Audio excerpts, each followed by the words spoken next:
And we're live. Welcome to the 5th episode of Locksmith Live. I'm joined with my co-host, Eric Duttweiler. Yo, What are we doing today, Eric? talk about TLA a little bit. Who do we have? We got Miss Amanda and Miss Kim. We have Kim and Amanda joining us for the podcast. They're going to join us in a hot minute.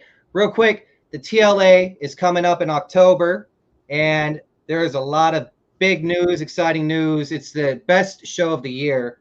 Let's introduce the president of the TLA. Y'all are on. We're high tech over here at the headquarters of TLA. You're the compound, right? That's Yes. right.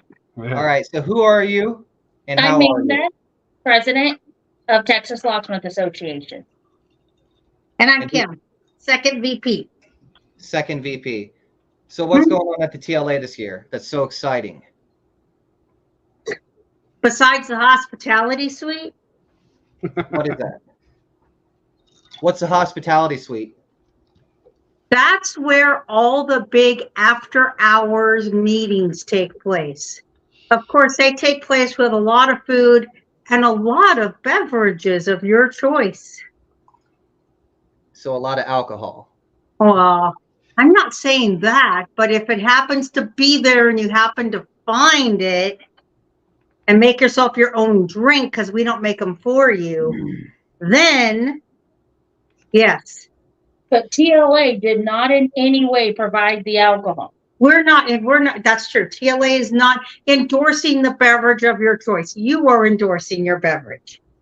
Rumor has it last year at the that little convenience or whatever it was, that room, there was almost a gunfight. Is that true?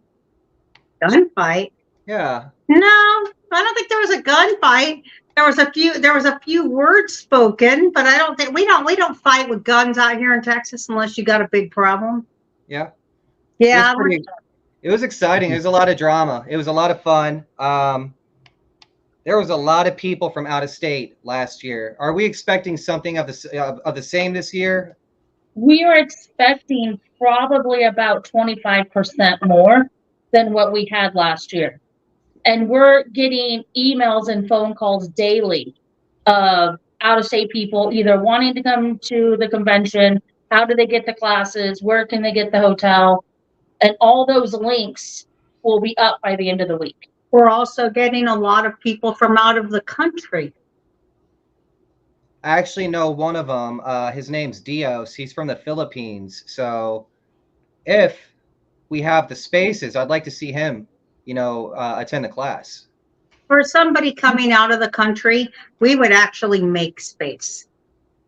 If you're coming all the way out and paying for flights to come from Canada, Ireland, Mexico City, The the Philippines, Israel, we will make space. We will find the room for you.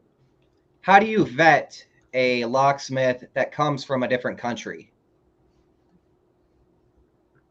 We have lots of questions and lots of very, very skilled locksmiths that have a specific questionnaire that we ask. If you can pass that, even though you're not licensed in the state of Texas, we would probably consider you a locksmith.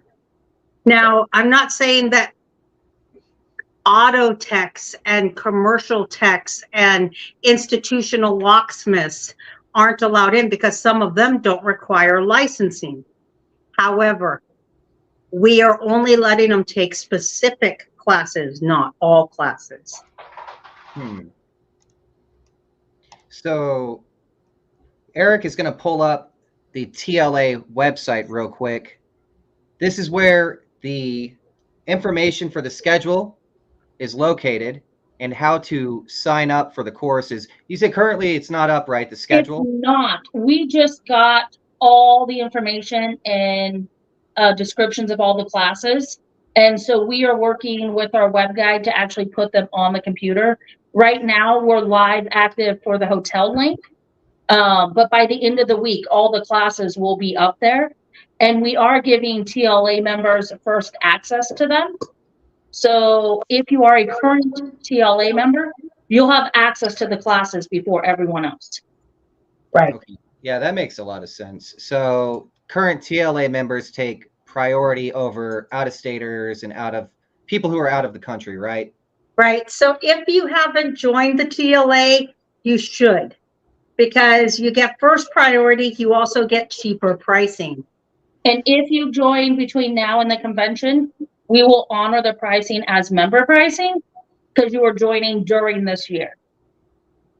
You technically won't be able to vote at the annual meeting if you don't, like if you join in October, you won't be able to vote at the annual meeting. But if you join like in September, we should be able to publish you and get you as a membership before the annual meeting. But you'll have all the other rights to classes and everything. You just won't be able to vote. Are we going to be at the same venue as last year? Yes. I like that place. What are some benefits of people becoming, benefits of people becoming members of the TLA? Like even out-of-staters and such like that. Are there any things, that you would say would draw somebody to become a member with you guys? Well, cheaper education class, cheaper prices for great education. We have a lot of camaraderie. We are also exploring other venues like Help Wanted for the institutionals and some of the bigger companies that like Tesla and places like that are hiring. So we're starting a Help Wanted venue so locksmiths can help find more work should they not have any. We also have a health insurance link. Correct. Okay. We are working. There's a lot of talk between us and some third-party vendors right now to find locksmiths nationwide to get them work. So kind of create like a database of locksmiths to bounce work off each other? Correct. Because we have some vendors, like, for instance, Academy just opened up 2 years ago their branch in Texas. They're a large third-party vendor. They work for companies, they work for department stores and stuff like that, NSPs. And we're planning on partnering more with them. Well, actually, they're partnering more with us. They're getting more and more involved in TLA as we speak. Okay. Well, the idea is to get locksmiths working. Not everyone's booked solid. Not everyone's making enough money. And I feel one of our priorities is to help everyone do their job better and get more work. I think that a lot of people miss that opportunity. What was that? Oh, your phone. You didn't silence it. I think a lot of people miss that opportunity whenever, they first start. I started networking around, locksmiths, and I didn't do commercial and some didn't do auto. So I would trade jobs. You know what I'm saying? I would call and I'd be like, hey, I've got a commercial job for you. And then maybe even I'd tell the customer, call Mike, tell them Jareth sent you. You know what I mean? And that way it puts a bug in my competitor's ear that I'm referring jobs. Yeah. Well, it's kind of important that as locksmiths, I know we're extremely competitive, but we're also a brotherhood. And I think that we are trying very hard to push that. There's more to being a locksmith than being a loner out there by yourself trying to figure things out. We have people on our direct staff that you can call to get help. If you're on a safe and you can't figure it out, there's people we can call. We can get help. And we're trying really hard to open that line of communication with all locksmiths across the nation. So you're trying to build a kind of a technical support network. Well, I don't know if you'd call it a technical support, but we're trying to build rapport because we don't have the same brotherhood that electricians and plumbers share. I'm trying very hard. We are, as locksmiths, we And I know people are going to laugh, but we are one of the oldest professions. We were before plumbers. We were before electricians. We were with the carpenters back in the day. People had stuff, they wanted to keep it safe. Back then we were known more as blacksmiths and carpenters. But we've come a long way. They found locks going back to back to Cleopatra. We had a debate once. What defines a lock? Did the caveman rolling a boulder in front of the cave, like, is that a lock or is it a door? So like ancient Egyptians, they say, would use like a kind of a big ass rod, with pins and shit. That would be their kind of key to their lock. So yeah, since the pyramids is what they say. And we are being that in that profession, we are the least represented. We are the least protected.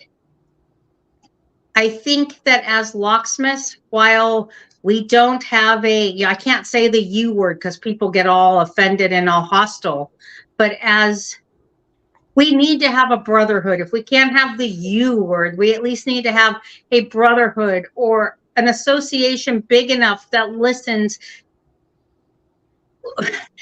that represents us in a way that represents all of us, not just a select few.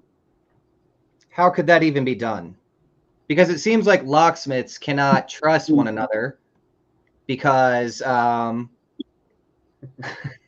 hit the wrong button there. I don't think it's the lack of trust.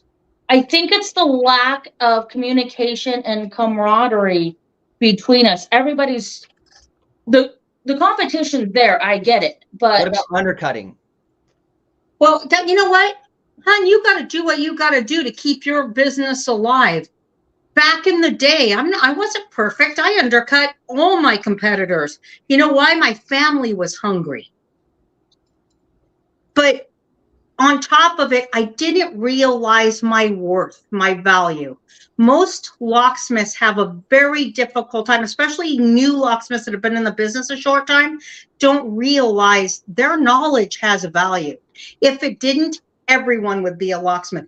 You see, okay, then I know this is going to upset a few people, but you see a ton of auto techs.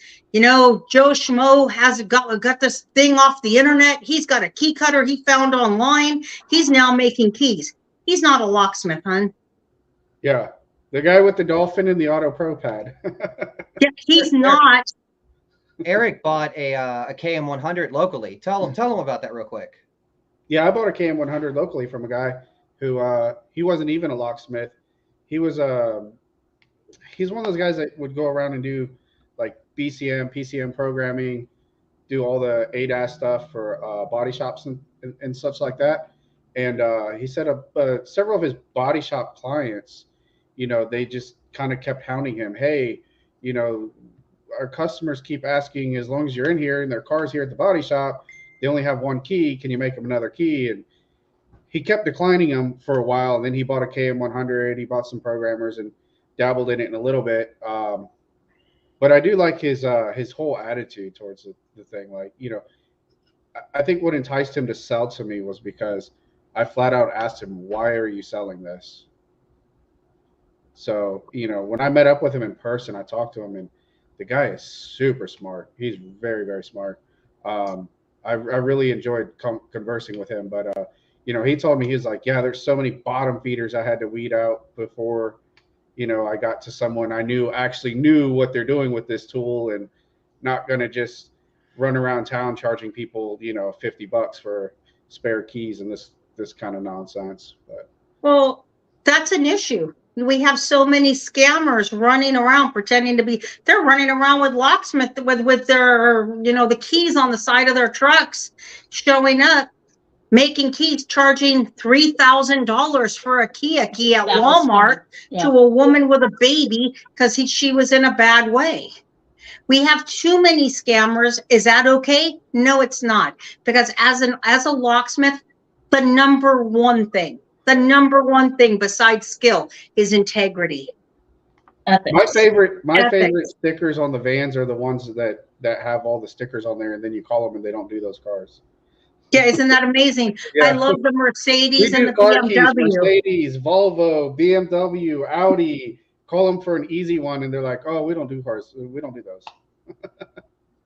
Well, I find it upsetting, and I think if the legitimate locksmiths band more together, we got an association that represented us, we could stop some of this. We could stop some of these scammers. We can push it, especially in the states that are licensed. Yeah. And I'm not saying that licensed locksmiths are all above board. Yeah, there's a couple, I'm sure, that are out there, just like there's bad in everything. There's bad humans just in general. We can't stop that. But the majority of us aren't.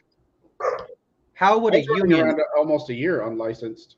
yeah, how would a union though, like help, I don't know, control, the little bubble universe of locksmithing? It wouldn't control it, but it would give us some credit. You see, when you become an electrician, okay, you start out as an apprentice, then you go to a master, then you go to a journeyman, then you go to a lifetime. Okay? Yeah. We don't have any of that. We have the bought and paid for credentials. Oh, and you took a test and you know your stuff, but you didn't pay your dues, so now you lost your title. Yeah. I'm not speaking of anyone in particular because I won't. Because it's You also have anybody can call themselves a locksmith. What classifies you as a locksmith? And at this time, anybody's like, I only do residential. I misspoke the other day by calling someone a tech. I'm not a technician. I'm a locksmith. You may be a locksmith, but you only do residential rekeys. You're not a locksmith. You know You're what? not making a key to a car. You're not recomboing a safe. You're not doing door closers. You're not doing CCTVs. You're not doing house openings. We're not saying that everybody needs to do all that. But you know what? As a locksmith, that this is a trade. And I get that people are out there just doing institutional, just doing residential, just doing auto, and they have their spot. Are they a locksmith? Well, in a sense, but nowhere near what I would call even a master or a journeyman or even... Or other entities have classifications. We just blanket the term locksmith. As far as I'm concerned, if you're only doing auto, and I'm going to offend a whole ton of people, I know I am, my phone's going to be ringing tomorrow, but you know what? If you're only doing auto, you're an auto tech. If you're only doing commercial and you never touch residential, you never touch autos, well, are you really a locksmith? Granted, I should be able to make keys to almost anything I touch, and I pretty well can. Can I do a Mercedes and a Volvo? No. Can I do Ford, Toyota, Chevy? Yes. Can I put on an LCN 4040 XL? Yes, I can. Can I master key? You bet. Can I do residential? Come on and play in my field. Okay. Come on. Well, that's kind of where, not calling you this, but you're the older generation and I'm the newer generation. So Hold on, kid. Hold on, kid. Hold on. Right here. Well, right here. Hear me out. Before your time, keys didn't need to be programmed. You know what I mean? So no, they did. It was called VATS. Right. Now, see, you say you may not be able to program Volvo and that doesn't, blah, blah, blah. We were doing e-proming before e-proming was even a word. That's true. We didn't call it that. Quit interrupting me and let me finish. Let me say, so like automotive is like, it was like this big, back whenever your mom was doing it, because the Model T was the only car, right? Hold on. Can everybody see this, Jared? Yes. And so now as time has grown, so has the market. And so like the auto in my head is probably way more than you. But if we were to go back in time and I was standing next to you in the 80s, you would have more auto in your head, right? So you can't say that. I've been to a class with some of the number 1 and 2 supposed auto teachers, and instead of, let's say you have a 96 Honda with the ignition, and the ignition's different, or it takes 2 or 3 or 4 keys at this time, they're just going to swap the ignition out instead of impressioning it. It's going to take you 5 minutes to impression that ignition. Why are we swapping out the whole ignition instead of impressioning a key? Yeah, it's also like how people buy key codes or don't even understand a system. Like, hey, how do I make a key to this lock? And it's a small format interchangeable core. Before I even was a locksmith, I studied all these different mechanisms and shit.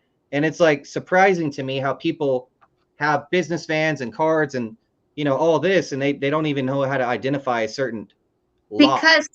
That's because, hon, we haven't given any standards to our industry. And when you're an electrician and a plumber, there are standards. Even a carpenters union, which supposedly is where we belong, have standards. They have what you're supposed to learn, what you're supposed to know when you come out of apprenticeship, when you step into your own working electrician. Before you become a master, you have 5 years. You know what? Because you're well-rounded. We have, because of certain teachers and certain famous people in our industry, we have sectioned off what we do. We have, what do you call it?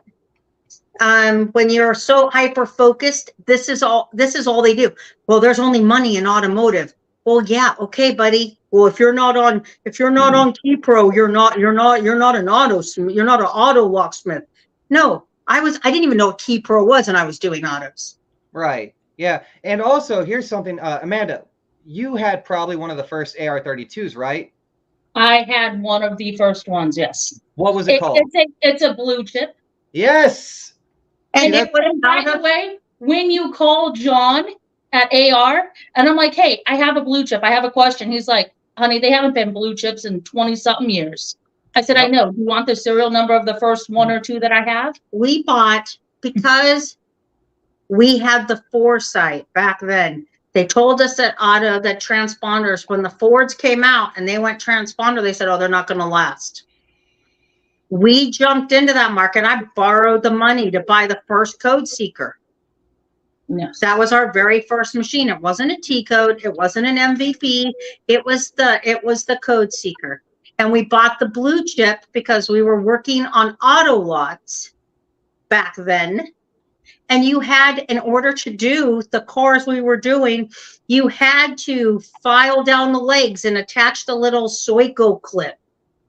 Oh, we had to take the mainframe computer because they didn't make a laptop that was strong enough. And we would fly between islands in Hawaii with this mainframe computer with everybody looking at us like we were crazy, and go to the auto lots over there, plug this thing in, start it up so that we could run it. So we've been there when all these guys were out there before they perfected their craft and gave it a new name called EPROMing. We were out there. We worked hand in hand with some of them. Speaking of which, every time I call John at AR Labs, I'm like, hey, John, I'm having trouble with this EPROM. And he's like, the double EPROM. And I'm like, John, why do you always say double EPROM? Well, Jared, before there was double EPROM, there was EPROM. And he explained it. And so, like, it drives me, honestly, every time someone, even I do it, whenever I say EPROM, you know, it's technically double EPROM, you know? But that's just one of those things, you know, little nuance that kind of destroys me whenever I hear it. Real quick, I want to discuss, we're getting off topic like a motherfucker. Texas. We need to talk about Texas because we need to put a call out to anybody who can help us locate safes, because who's teaching for the TLA? Dave McComey. Who? Dave McComey. Say it again. Dave McComey. Dave McComey. So Dave McComey, one of the safe gurus or safe techs. He's not a locksmith, is he? Oh, no. Oh, no. This guy is a locksmith. He just specializes in safes. That's pretty cool. I wonder how a man has time to rekey a house when he's Dave McComey. You know what I mean? Well, I think when you become so special that they're flying you all over the nation, to do safes and out of the country. I think at that point you can pick and choose the jobs you take. So do you consider him a locksmith or a safe tech? Hell yeah, I consider him a locksmith because he does more than one thing. He can do a rekey. He can do a master key. He's very qualified. He just like certain people do Volvo and Mercedes, but they also can go out and rekey a house, and they can also go master key a business. It's not. When you have somebody, let's say Philip Stout, who has a Zentry, he can go drill a safe. But he can also do the Mercedes. He's the only person I know that has a Zentry. All I know is he, as a locksmith, is more well-rounded for being an automotive specialist that he is. He can go rekey. He can drill open a safe. He can, It's locksmithing is a craft. It's not. When you become so specific that you never care to learn anything about your craft, oh, I work in woodworking, but I only know how to use a saw. No, I'm an electrician, but I only run red wires. What good is that?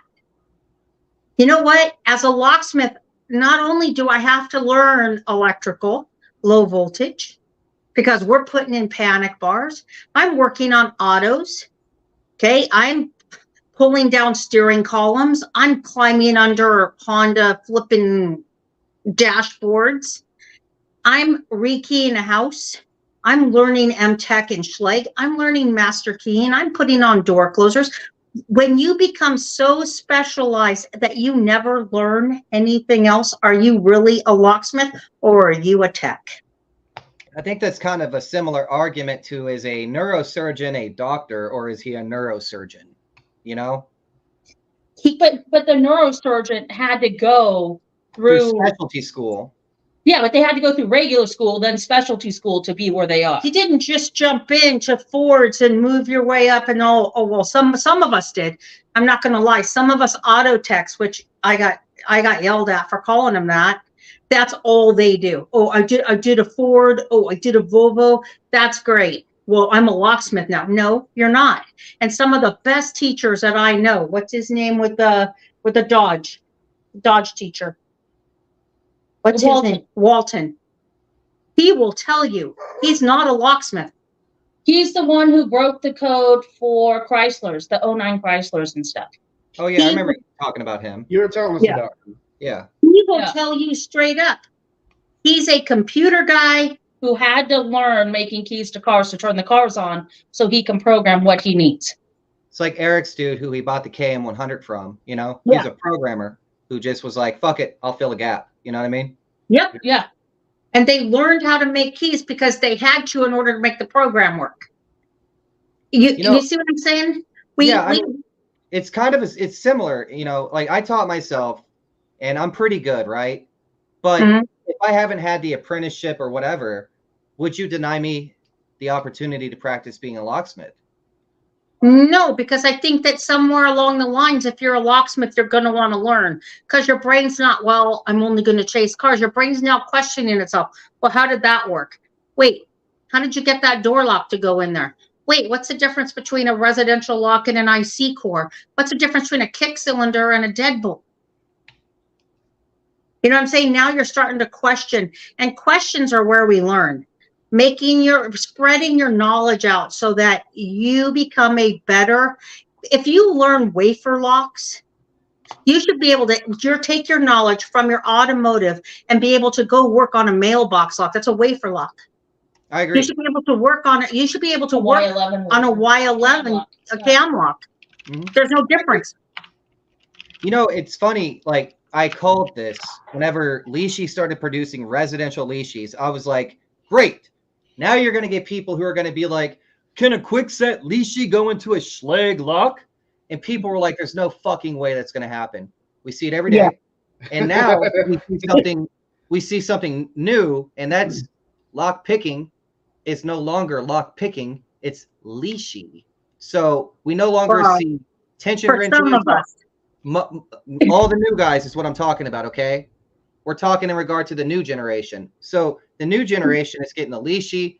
They're not You practicing tension wrenches, hooks, or anything. Hold on You one want to know second. what's interesting is when you have the new generation of residential specialists and they're saying the words like, I'm custom pinning your lock, or I Yeah. had to custom pin it. I'm gonna What do you mean by recombinate it. custom pinning? Well, because when I stuck the key in and it said 4 on it and I put a 4 pin, it didn't work. So I had to go up or down 1 pin. So I had to custom pin it. That's what took so long. I said, but you just rekeyed the lock. That's literally what you do. Right. Well, no, I had to custom pin them. No. No. And by the way, some of the best leashy guys, like the guy in Canada, Dan, I wish I could get him out here for the leashy competition. He's an old guy. There's a lot of old guys that are leashy, that are good at leashy. Dan Flocco. Yeah, Flocco. Sounds familiar. I think I'm Of course friends it with does. him. He's done high security books and stuff. There's lots of guys out there. There's lots of us elderly locksmiths that are over 50 that can still rock leashies. I just don't happen to be one of them. I still use old school picks, and I still do pretty well at it. Yeah. Yeah. Well, I'm excited about the competition, and I'm confident I'm going to win because every time can you compete? Can you actually compete? I have to. I'm the reigning champion. You know what? You going to deny me the right to defend my title? No, but what I am going to do is make sure it's harder for you to win. Bring it on. We have people calling us. I'm practicing every day. Okay, we got it. Bring it in. That's futile. That's futile. I didn't tell them that. My palms are sweaty because I'm excited about it. Every time I pick a door, I just am like, let's see how long this will take me. And I tell you, I'm at like 15, 30 seconds average. And how's the we're belt on the coming? phone when we time each other. Yeah, when we talk on the phone, Hey, how's the belt coming? it's actually so I can't win my own belt, right? No, you can't. So I've removed myself as a sponsor so that I won't have the guilt in my heart of wearing my own belt. You know what I'm saying? So no, that doesn't work that way.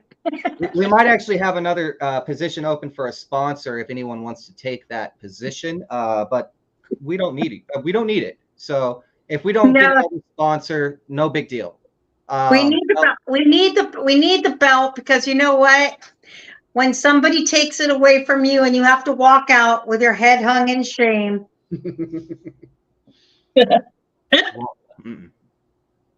I guarantee you, I won't be taking your belt from you. It's going to be Kim. She's been sitting at home practicing and not telling you. Yeah, watch it be you, the one who's been practicing in your garage, right? Yeah. Well, I simply can't. I can't let it happen. It won't escape my grip. I guarantee it. I guarantee it. I beat all y'all Texans last year by at least 15 minutes. So. Well, you're gonna aren't you from the Show Me State? And I showed you. Well, you're gonna have to show us again because you know what? I'm sure we have competitors coming in. Okay, good. I look forward to it. I hope a lot of people come.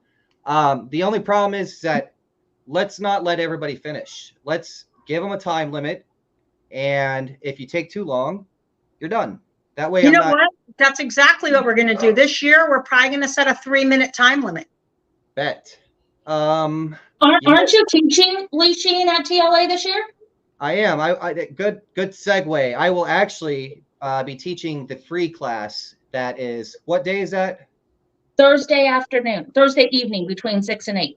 It's actually a really cool class. So like you're gonna have your classes that you go to, Dave McOmi, mine, Zentry guy, roller derby. Yeah, he's gonna have his. And so after those, at around like 6, 7, 8 o'clock, it's pretty fun. Like people will just flood into the class. They can have drinks. I don't care. It's free class. Get drunk, learn some leashy. Philip Stout's going to be, I believe, he's going to be teaching it with me. Fantastic. Is that We what love collaboration. Yeah, so I've never really taught with him. I've only met him once. I look forward to it. And yeah, the leashy class is going to be fun. If you want to learn how to, use lock picks also, feel free to bring hooks, rakes, bump keys, etc. Because I don't like to just propagate one technique. And Thank you. I hate the fact that everybody uses a leashy now. So you can't rake a lock with a leashy, can you? No, you can't really stuck pins with a leashy very well either. You can. No, not on an IC core. I don't use leashy on IC core very often because I don't Why take not? those jobs. I don't take those jobs anymore. What classes are you teaching this year for TLA? Eric, we're teaching a new one, right? Transponder adaptation. Transponder adaptation. I had this idea years ago in Texas, back whenever the key tool wasn't even invented. The CN900 was the new hot thing. And I've always wanted to teach transponder adaptation. And since Texas, since the CN900 Mini, we have a lot more technology. So transponder adaptation is going to cover everything from what is a transponder, what is a programmable, clonable, adaptable. We're going to teach how to make shells into transponder keys, how to make custom flip keys, and how to adapt custom proximity remotes, like X-Horse and Autel. So so in essence, the stock you would have to carry is limited then. You wouldn't have to carry so much. Potentially, because I don't believe in one solution. I still carry OEM, glass, ceramic, etc. But you can reduce your inventory by at least 20%, at least. Wow, that's a significant reduction. Eric, it's probably more, right? Like if we were yeah.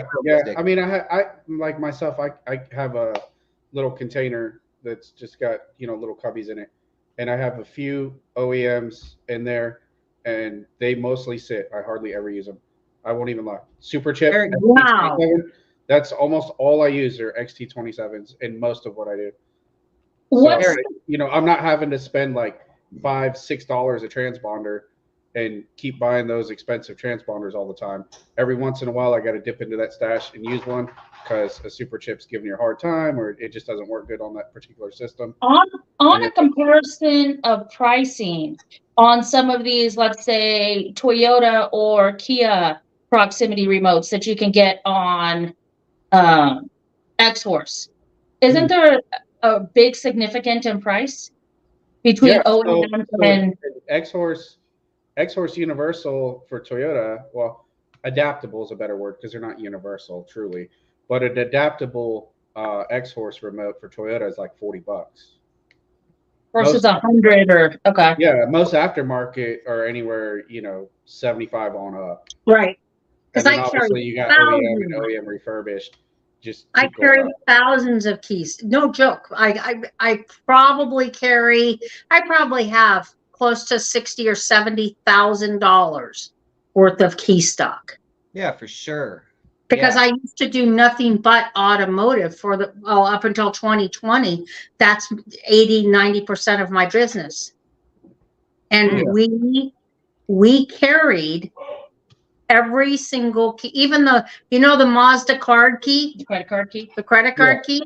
Yeah. And you go all the way back to the Lexus with a little T tip at the end. Mm-hmm. I carried everything from that all the way up to to Toyotas, to H chips, to Proxes. We didn't have a choice. Yeah, so a super chip will cover all your Toyota transponders. Yeah, we've come a long way without any of the issues. I haven't had any issues, and I do a lot of Toyota, a lot. Huh. Speaking of issues and adaptables, Eric produced an adaptable key in Virginia, and I don't know when he did it, but here's where it gets interesting. I'm in Missouri. Eric is like 2,000 miles away from me, and I had a call today from a customer, a girl, and she's like, "Hey, I need help getting this roll pin out of my valet flip key." And I was like, "The fuck are you talking about?" She's like, "My Honda key. It's a flip key, like a switchblade knife. And I'm trying to take the valet key out of it and put it in a new shell because my old shell is messed up. And I was like, what do you have, an Acura? Because Acura is like the only Honda flip key that I know of, right? And so she's like, no. Shit too. She's like, no, it's a 2012 Honda Accord. And I was like, wait. About? Yeah.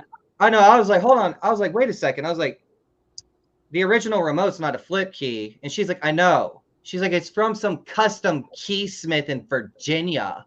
And I was like, in Virginia? I'm like, how are you here? She's like, it's from she's getting pissed. I'm asking too many questions. And she's like, it's from a used car dealership in Virginia. The guy put his own logo on the back of it. And I was like, hold on. Is the logo green? And she's like, yeah.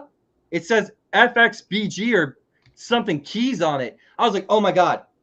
Eric made that key for that car. And it's such a small world. Like I said, Eric picture. So if he can screen share, he can actually pull the picture up from my customer. I didn't fucking believe it. I was like, you know what? I kind of feel like that's like destiny, so I have to help you now. You know what I mean? You want to know what? You want to know what's interesting is when you grab a grab bag from a company like Lucky Line or what is it? Crazy Keys. Crazy Keys, yeah. Here in Texas. I just caught a fly. And you're with another locksmith company, and they got a grab bag, and they open it up, and it's a bottle opener with Honolulu Locksmith Shop. There it goes. Oh no. There it is. If I hold my mouse on it, it stays. I don't know why it keeps. Okay. See, look at that. So there's scammer Eric's shitty work right there. Leaving customers hanging dry since 2023. Yeah. All the way, all the way in Missouri. All the way here. Like unbelievable. That fucker made it halfway across the country. Yeah. Well, what kind of locksmith are you that didn't run right out all the way to Missouri to help your customer? I know. I had to send him to Jareth.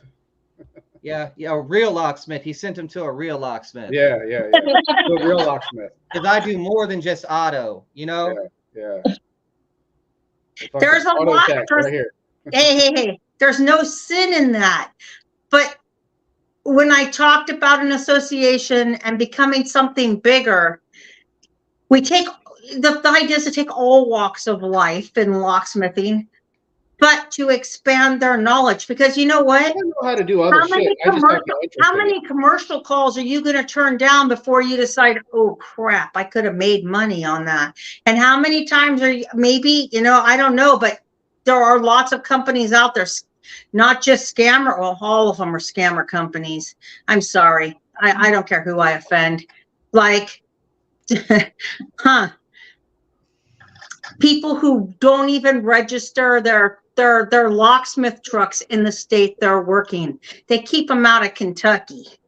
Okay. I'm not going to mention any names in their bright orange vans, taking everybody's money. But you know what? Now that they're trying to branch out and they're trying to work in our field, and their little non-licensed guys are running around in their locksmith trucks and they're not registering for businesses in any state. No, I call them scammers because it is a scammer. They're not registered for business. They're not licensed in the state of Texas. They're not licensed in the state of California. They're not licensed in the state of Nevada. They're just sneaking in, taking the money, and nobody's questioning them because they pay enough money to keep everybody's mouth shut. So does the TLA do they have like a code of ethics and stuff like that you guys teach your members, like perhaps on the internet, like live classes on Zoom or something like that? Because it seems like you have a lot to say about it. So, and we are in the works of TLA right now. We already do road shows, which are in person, but we're in the works of partnering with some up and coming universities where they have ability to go take a class online and get certified, or to get their CEU's certificate. But we also do have an ethics class that is taught at TLA. And I'm not saying that everybody follows it, because I'm sorry, nobody's perfect, and there's a lot of imperfect people in the world who make mistakes. However, However, when you have the abilities that we have and we're training, at some point, we need to take responsibility to monitor our own people. And I don't think we, as an organization, or ALOA, or any of these organizations, are doing a good job of that. I don't feel, if any Tom, Dick, or Harry can call themselves a locksmith, walk into our field with a programmer and make $3,000 off a woman in the middle of the night, and nobody's watching, and we know who the person is, but there's nothing we can do to stop them, we as an organization aren't doing our job. And my job is to make that happen.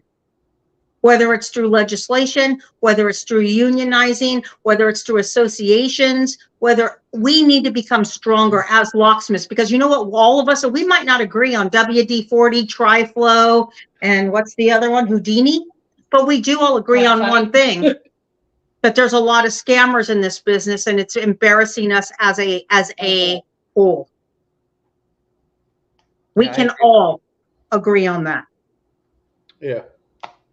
And if we were stronger, look, this is the United States. All of us are different religions. All of us have different thoughts. All of us are different colors. All of us have different ethnic backgrounds. You know what we all are? Americans. There's no reason us as locksmiths can't do the same.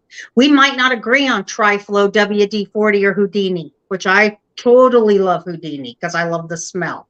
Okay, Oh, but yeah, that shit smells so good. Fight me. It does.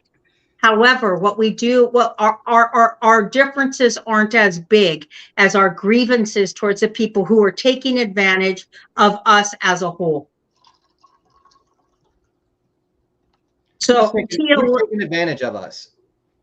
The scammers? Scammers, unethical locksmiths. We had a guy who went to a school Well, you got and made a key. And made a key. He texted, didn't get any information from the person calling, just the address, because it was by text. He went out to the car, didn't ask for a license, didn't ask for registration, made a key to a Hellcat. Okay, didn't ask for anything. They took off in the car. Supposedly, he didn't get paid. And that car was stolen. He made a key so somebody else could steal that car. The kid came out to get his dad's car, and guess what? It was gone. And then the locksmith is like, yeah, I made a key to it. So I'm not saying that we're innocent, but I'm saying that ballsy on both parts. Amen. One, you admit that you fucked up that bad, and one, also pretty ballsy to call a locksmith to steal a car for you. But we need some sort of regulations, some sort of. Well, if you have to be licensed, then who's the person who is regulating, and why are we going after and auditing the people who are licensed to make sure that their credits are correct, and they have 16 of them, but yet when everybody's complaining about someone stole a Hellcat, how do we report this locksmith? What do we do about it? There's no at some point. Eventually, they may get around to it, but here in Texas, DPS regulates us. But guess what? DPS also is border patrol at the border. So who do you think is going to get the attention right now? Border patrol or a locksmith stealing a Hellcat? It's to me, not. It's an interesting that the scammers and the thieves and the people who shouldn't be, they get the equipment from somewhere, and most of the time they get it from a distributor, brand new. So it's not just one distributor; they're all guilty. Yep, you're right. Laser key products are found in Ford dealerships. You have Silka Matrix machines. Hello. We were there when they were selling to Hertz Rental Car and Enterprise. No, yeah, I helped develop the Smart Box because I was one of the first that bought it, and we were beta testers, and it was for the locksmith only.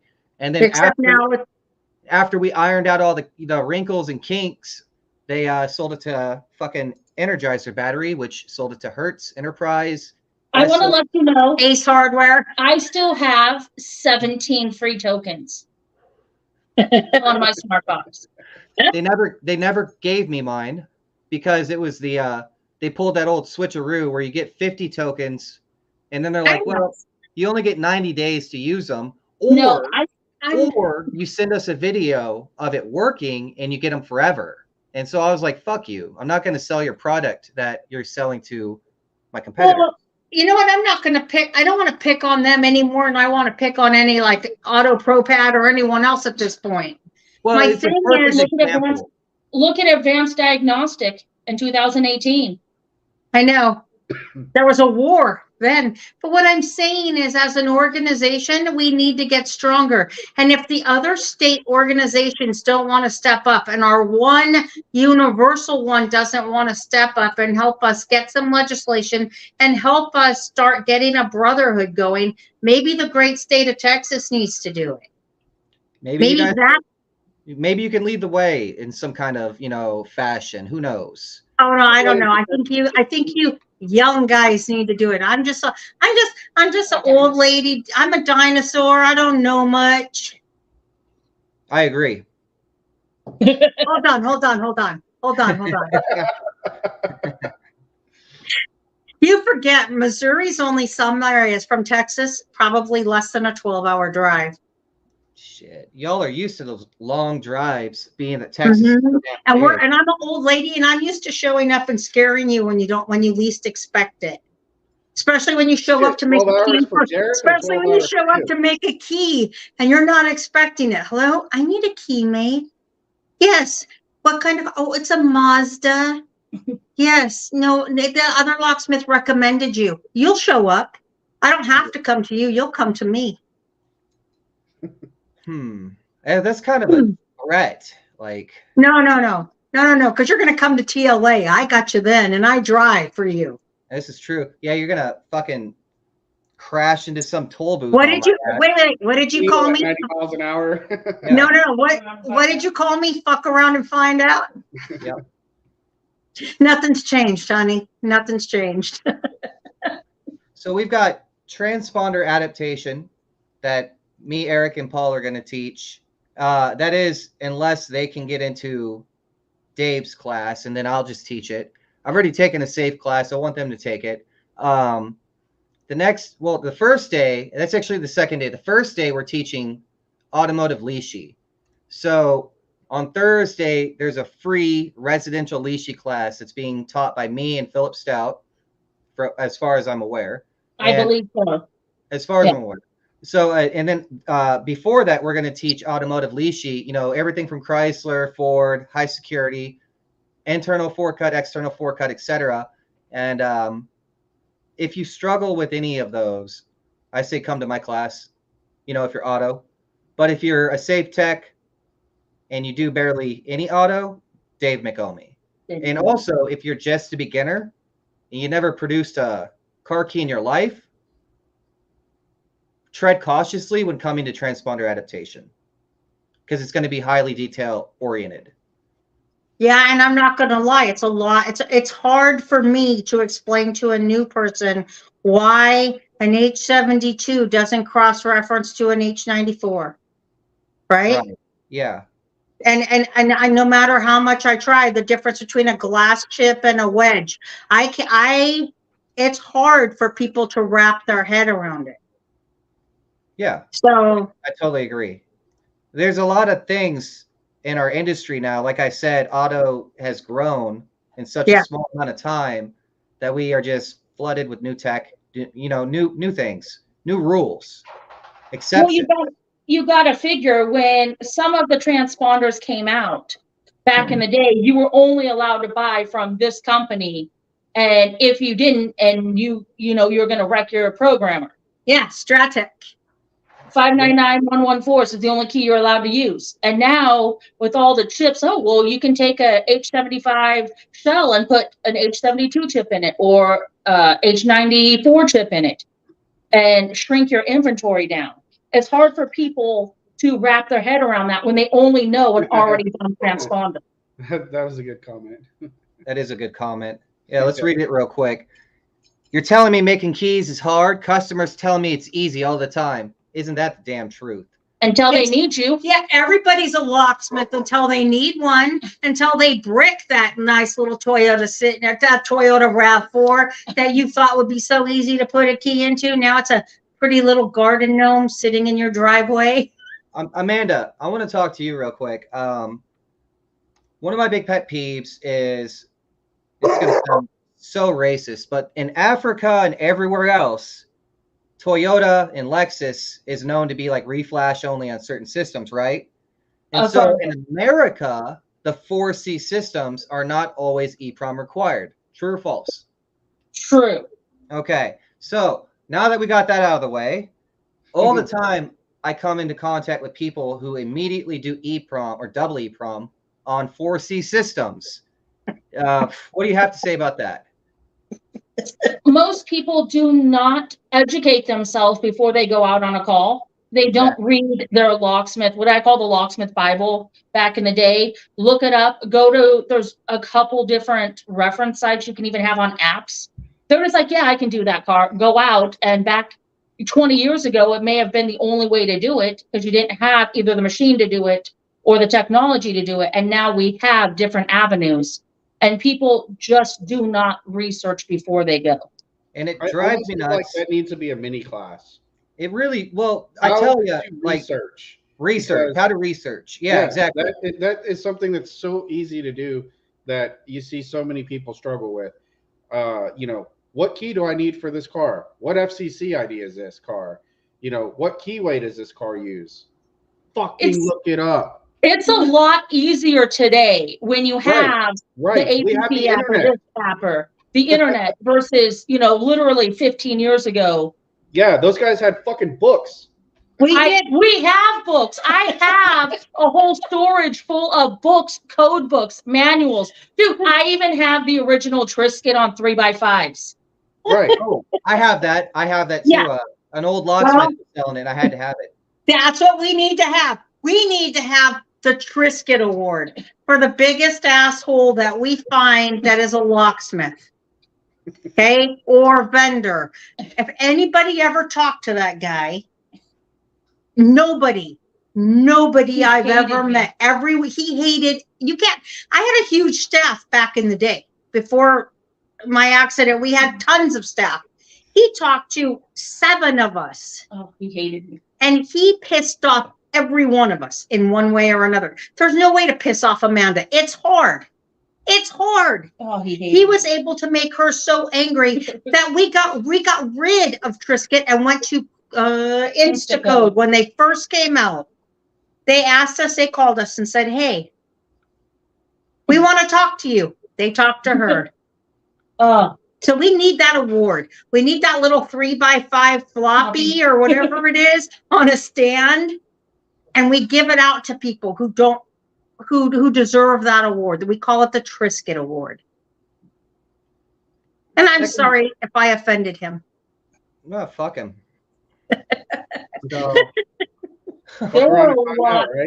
There's a lot of people. There's a lot of people who would agree with me. There's a few who might not, but the majority of them would. All right. So what other classes are being taught? We've got mine, Dave's. We have Philip Stout is doing a hands-on soldering class. He has solderers, however you say that, all the stuff.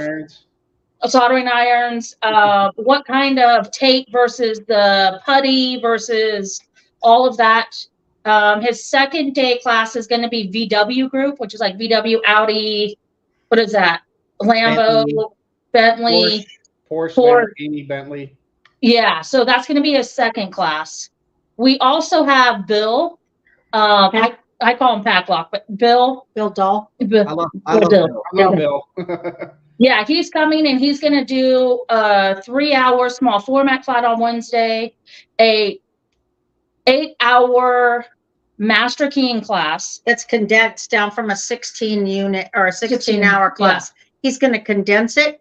And that's a very good class. Yeah. If you do not understand how master keying works, he takes you from the beginning all the way to the end of understanding huge systems like Hospital. 12-story, 20-story buildings and universities and Yeah. stuff like that, so that you understand why they work and the math behind it. It's not hard once you sit down and actually listen. Then And- he's doing a continuous hinge class, a pack lock class, and on Friday he's doing apps and codes and fire safety stuff.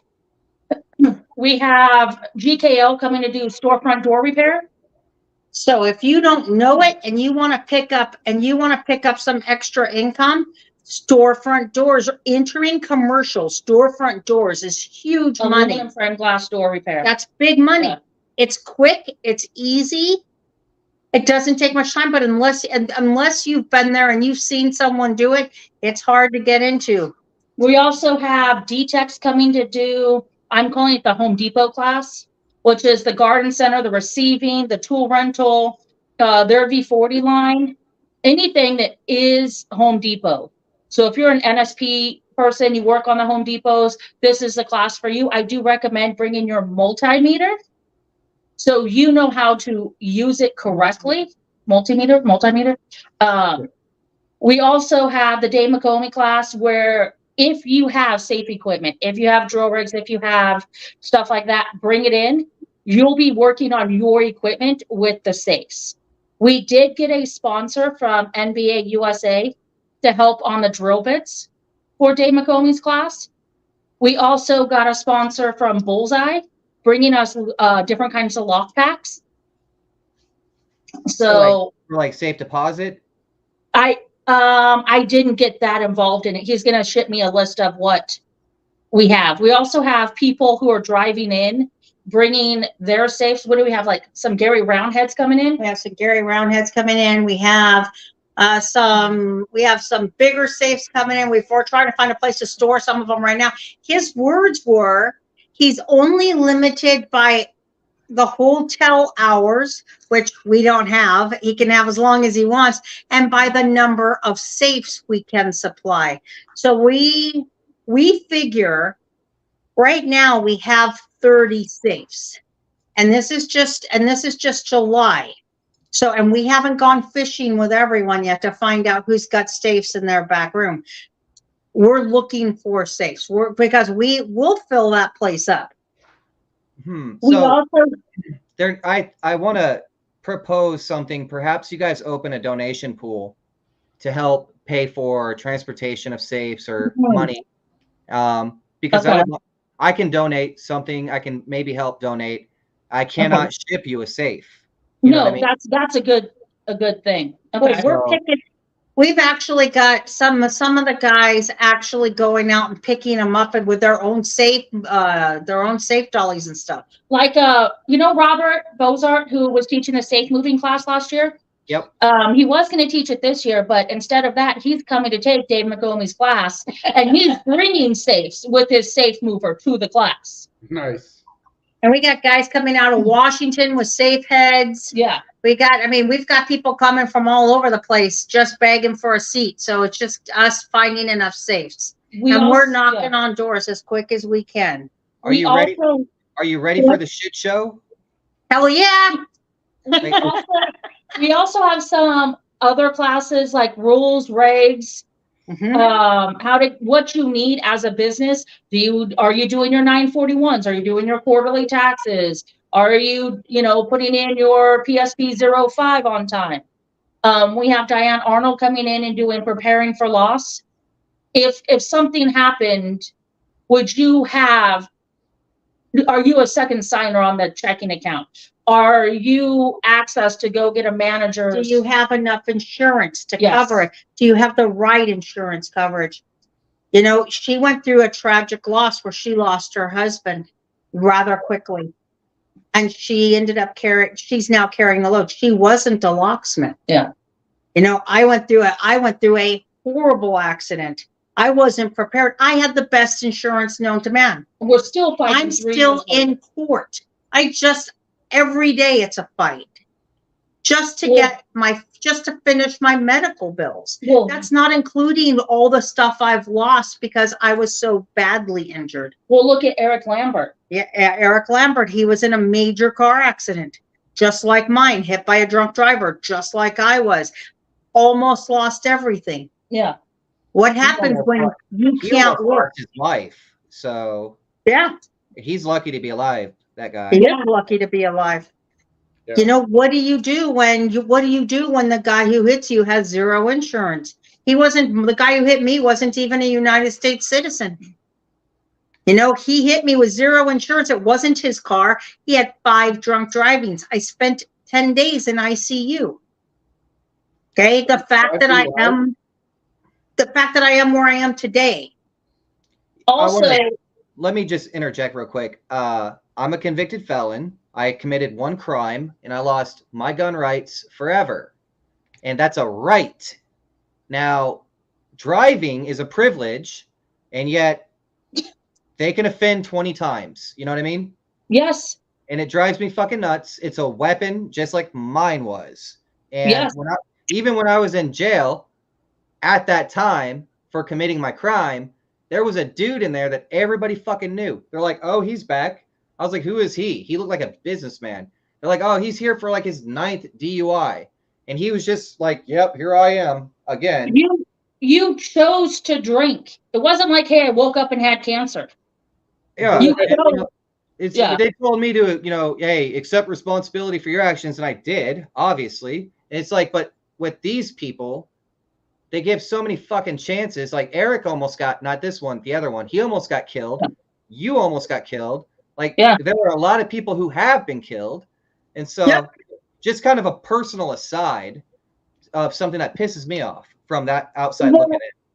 For us, it drives me crazy. It's like the guys, what I call riding dirty. Without both. Okay, without a bulkhead protecting you. Yes. I call that riding. In our world, it's called riding dirty. Okay, it's not if you're going to get in an accident.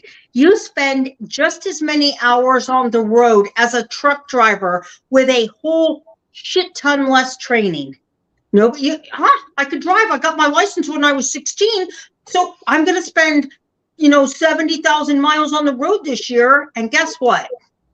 Are you prepared? No, you're not.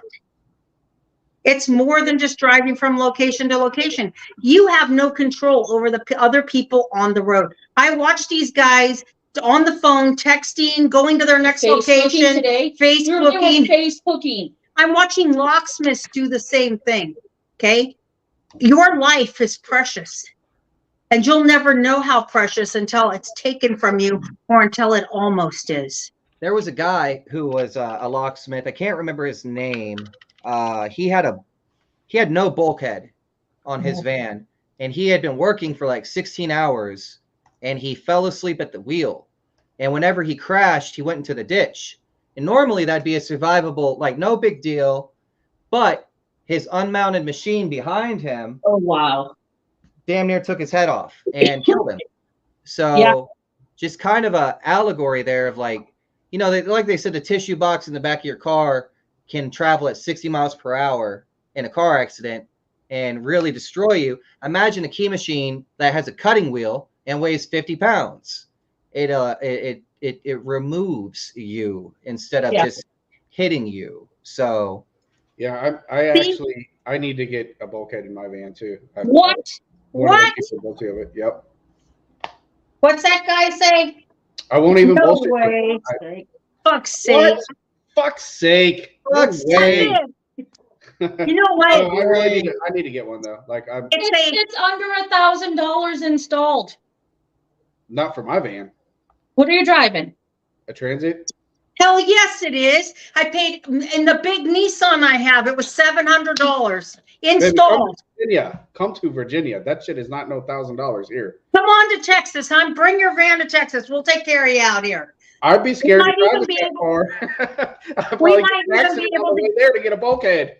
We might even be able to get you a used one. Come on in. You know what? I've been looking around for a used one and trying to find the right one too. American van.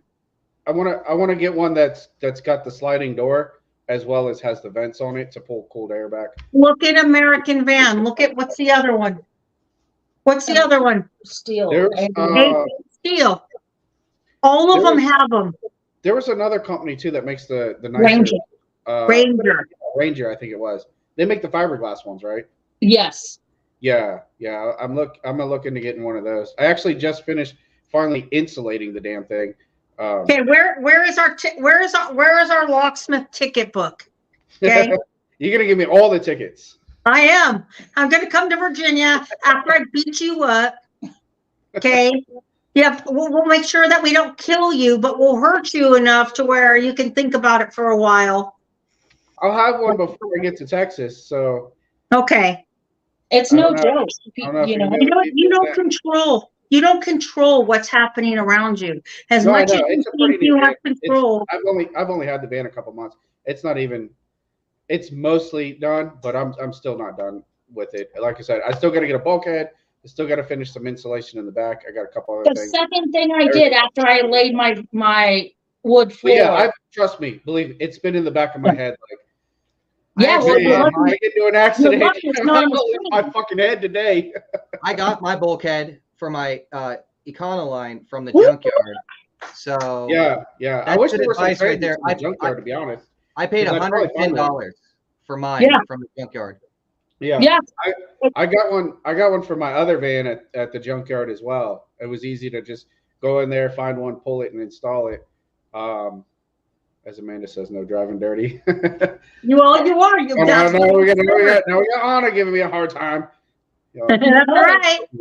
You don't realize, like, one of the guys here in Texas, he put a big toolbox instead of doing a bulkhead. He put a big toolbox there, and he used toe straps and ratcheted down. Oh my God! Instead of doing a bulkhead, 4 months ago in San Antonio was driving a car towing another car with straps cut into him. He crashed them. They spun out. And his van did some weird thing, and that whole toolbox shifted so bad that it shifted like 6 or 8 inches. And I was like, you're lucky you even had that toolbox there, because everything that wasn't bolted down, because he just has a little table back there, came forward. No, they don't get it. They don't get it. Everything is bolted down. It's what though? But I still am going to get a bulkhead because I want it for my own safety, but because we know you, and we will. When you come to Texas, everything is bolted down. We will punish you in ways you haven't thought of yet. Oh, I'm into that, girl. Let's go. Damn. I might have to slip in my key card when no one's looking. You know what though? You have what I saw a child in the background earlier. Yeah. You know what? How many times you take your kid out on the road with you? Oh, forget. Yeah, huh? That's a good point. You got to protect the kid, Eric. I know. You know what? Another reason. Hey, here's what I'm going to tell you, and here's what I'm going to tell every locksmith out there riding dirty. You're grown. You want to take your life into your own hands? More power to you. You do whatever you want. However, you don't have the right to take that child's life because you were neglected. Why have a safety seat for your child? Why put him in a seatbelt? Yeah. You don't have the right to do that. Right. And this is going out to one guy in Texas. I'm not going to mention his name. He knows who he is, and he rides with his children all the time. And I am offended as a mom, as a human, and as a locksmith, because I have the right, if I want, to put my life in danger. I don't have the right to take hers. That's my kid. Yeah. I don't have that. She is grown. My mom always told me that I brought you into this world and I can take you out. That's right. But you know what? Not through a stupid auto accident because you didn't do your due diligence. Oh, it has to be intentional. That's right. Yeah. That's the rule. I have to take you out because you pissed me off. And usually it was with a chonkla. Yeah, chonkla. Okay. And I have great aim. Or fly swatter. Or fly swatter. So Kim, you've been a locksmith for how long? 25 years. And you're from originally California. How did you get started in locksmithing? I know you kind of started with the movies, right? Well, no. I kind of started through a bad marriage.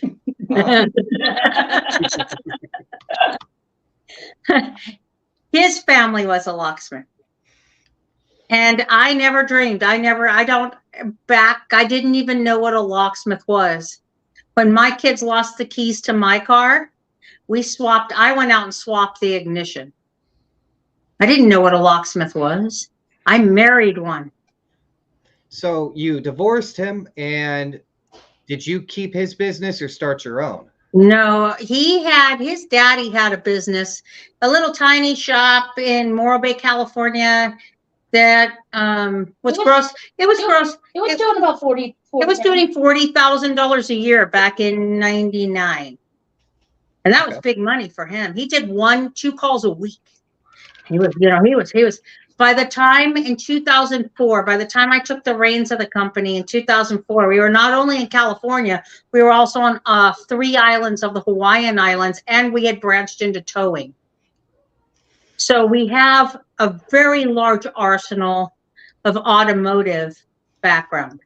So you were in California and you branched out to Hawaii. Did you live in Hawaii, or like explain that? Yeah, we had Amanda lived in Hawaii. Eric lived in Hawaii. My son Chris lived in Hawaii. Melissa. My daughter Melissa lived in Hawaii. I ran out of children at that point. We had to hire employees. Was it different? Was locksmithing a little different in Hawaii? Like were there things that you saw only there that you don't? Okay, take your average 1996 Honda. Okay, let's just take it. Let's just take that one. Okay.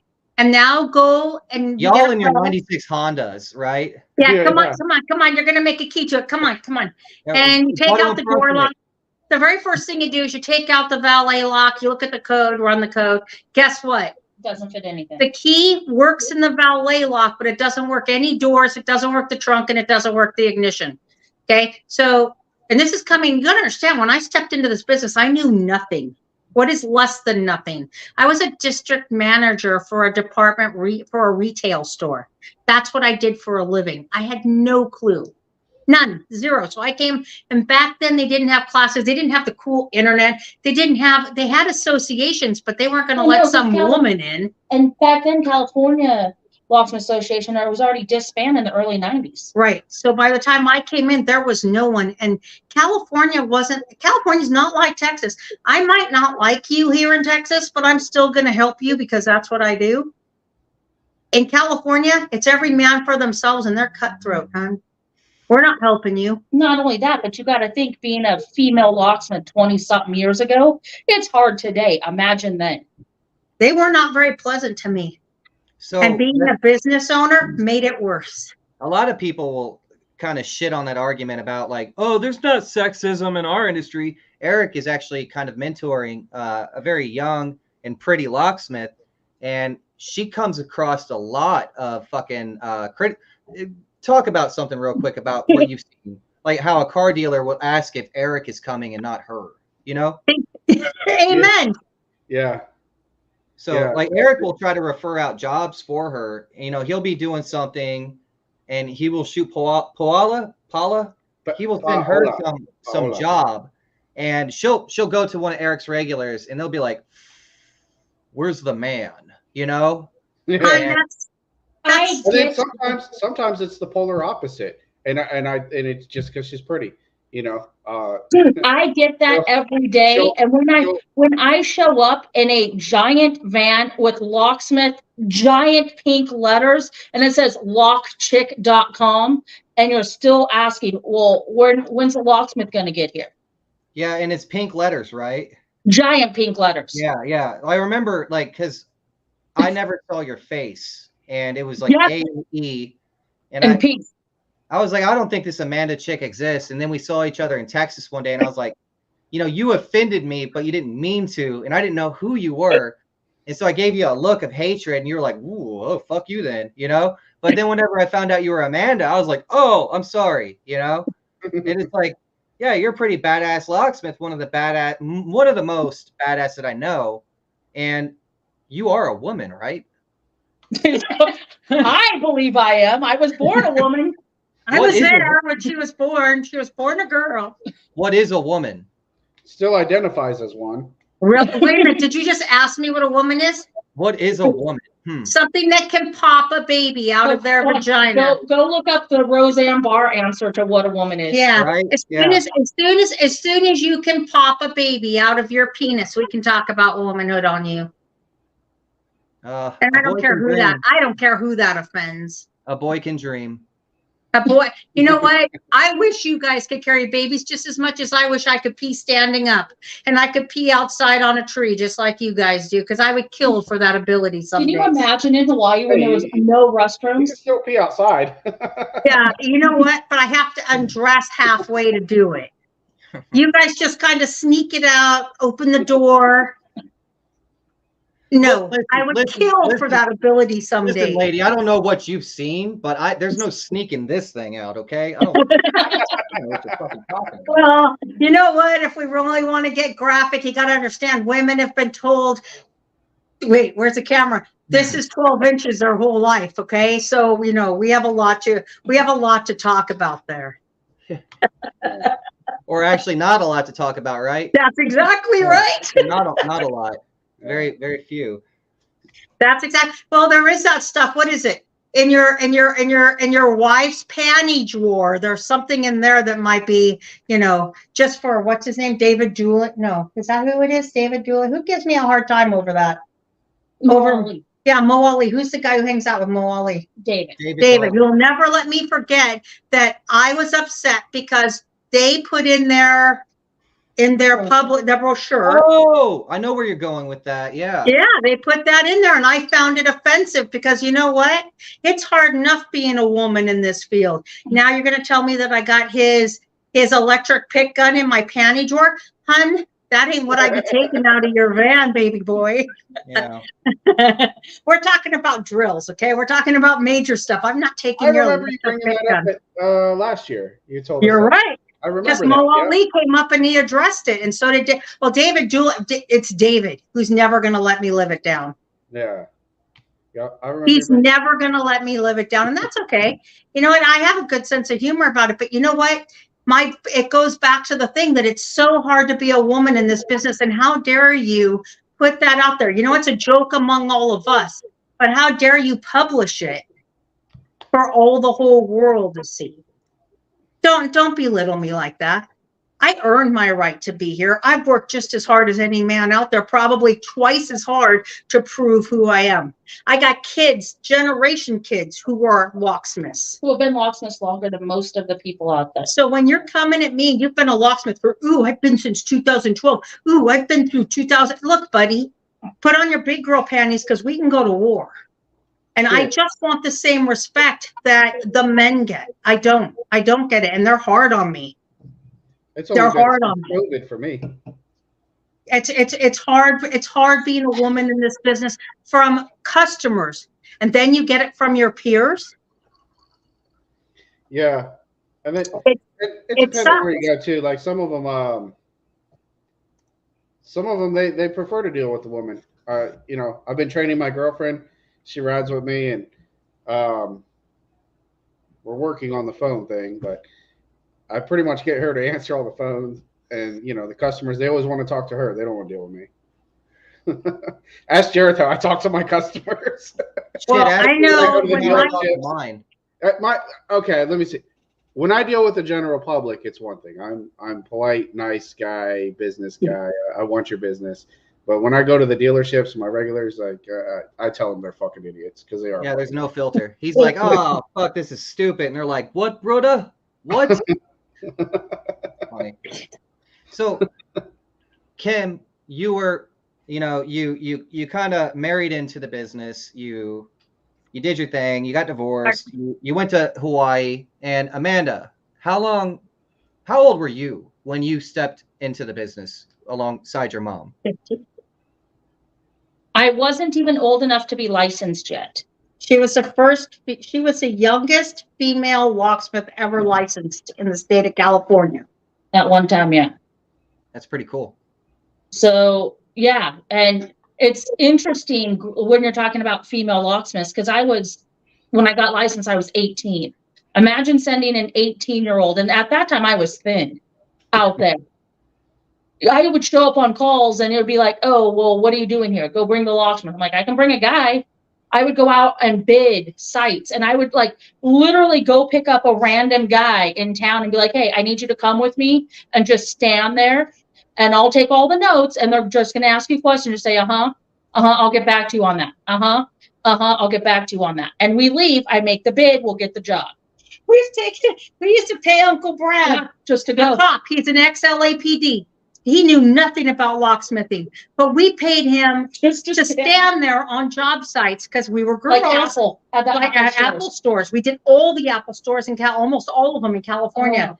He stood there, and I swear to God, an older guy, he was in his 60s and I was in my 30s. He would sit there and he'd cross his arms like this, throw his arms up like that, tap his watch like this, get irritated, stomp out.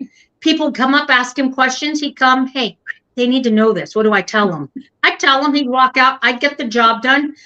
The guy would ask him, the contractor, so you've been doing this a long time? You run this crew like clockwork. He says, 3 days, 4 hours, and 15 minutes, and you're cutting into overtime now because she's not going to pay me enough. Yeah.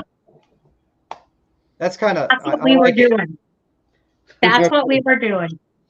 So 15, licensed at 18 in California. You've been doing it forever. Give me something, what's a job that you will never forget? One that stands out in your long career. Which one? Are you going to tell them about the $350 tip? Are you going to tell them about the guy you had to charge? We ended up paying $600 to open his car because he was drunk. The judge. Are you going to talk to him about the? I don't. There have been so many of them. We have learned our lesson in Hawaii. We've learned our lesson in Hawaii. Not only being a white chick there, being a young chick there, that we stay on flat ground. We don't go under. And at that point, I didn't know what that meant. And we get a call, and I'm like, okay, no problem. We'll come rekey the building. We get there, and it's under ground level.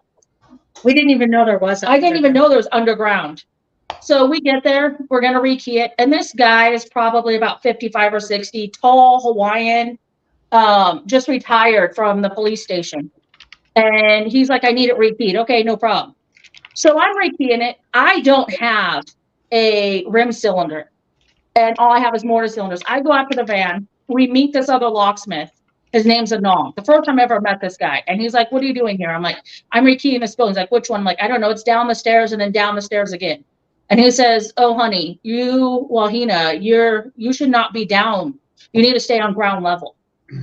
And I said, okay. And he's like, no, I'm serious. And I said, okay, well, now that I know you, can you get a rim cylinder? I'll trade you or I'll buy it off you. He's like, I'll tell you what, I'll come back with you and help you install it. Good thing he did. And I'm like, I don't need your help. It's a rim cylinder. I just didn't have that, So he comes with us. Meanwhile, the retired guy's asking Mom, like, hey, here's a broom closet. Can you open this quick set? So I'm like, Mom, go ahead, go pick it. So she's picking this quick set, turns with a turning wrench, and it locks itself back. And it's like a tie loop. Meanwhile, I have the panic bar off the door in the back, and he's like helping me. I'm like, chill, no problem. And she picks it again. It relocks itself. So the panic bar is off the door, and she's like, Amanda, can you come help me? And he's like, oh, I'll come help you. I'm a guy, I'm a Nong, the new locksmith who just met, because we're girls and we don't know anything. So he comes over, she picks it again, and he grabs the turning wrench and grabs the knob, turns it over. We open what we think is a broom closet into a giant vault door. And we had people coming out. And the guy is screaming, we're getting the wagon, they're coming. We don't know what the hell's going on. Meanwhile, people are picking stuff up. The microwave. What we think is a tea shop. Okay, it says tea shop outside. We don't know any better. They're picking stuff up as they're walking out the door. They're like, oh, here's a microwave. Oh, here's a fruit bowl. Oh, look, here's a table and chair. There's hundreds. There's like, I don't know, like 20, 12, 15 Yeah. people. Coming out of this room. And we think it's a broom closet. Meanwhile, you have the guy screaming, they're coming, we're getting the wagon. And of course, we don't know what the hell they're talking about still. And come to find out, in there were slot machines and there were cots or beds lined up against the wall. And Anong said, you guys need to leave now. And I said, what's going on here? And he says, well, it's underground gambling, blah, blah, blah, blah, blah.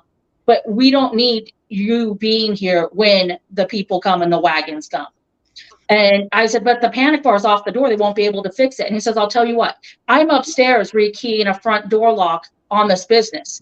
Go do that and I'll finish this for you. And I said, okay. Meanwhile, we still don't know what the hell's going on. So we go upstairs. It's, a storefront door, 2 mortar cylinders, no problem. Meanwhile, like, you think SWAT machine or SWAT is like there. All these people are coming downstairs. It's huge. And we comes back out. The ex-cop guy comes back out, starts pulling off $100 bills, hands it to Anong and says, thank you very much. And Anong's like, well, how much did you charge? I said, I don't know. We were charging a trip charge plus 2 rekeys, blah, blah, blah. And the guy also brought, was it bird nest? Bird nests. Swallow nest that you make soup. I guess different cultures, it's literally like bird's nest, and you make some kind of soup with it. And he hands us this bird nest thing and $500. And I turn around, I hand Anong 250 of it, and I said, thank you very much. Handed him the bird nest swallow soup or whatever. Tell you what, crazy. It was an illegal gambling. Yeah. Facility? Yep. Come to find out, it rivals Las Vegas. And underground gambling. It's huge. And by the way, females are not even allowed in those places, let alone white women. Even better. Now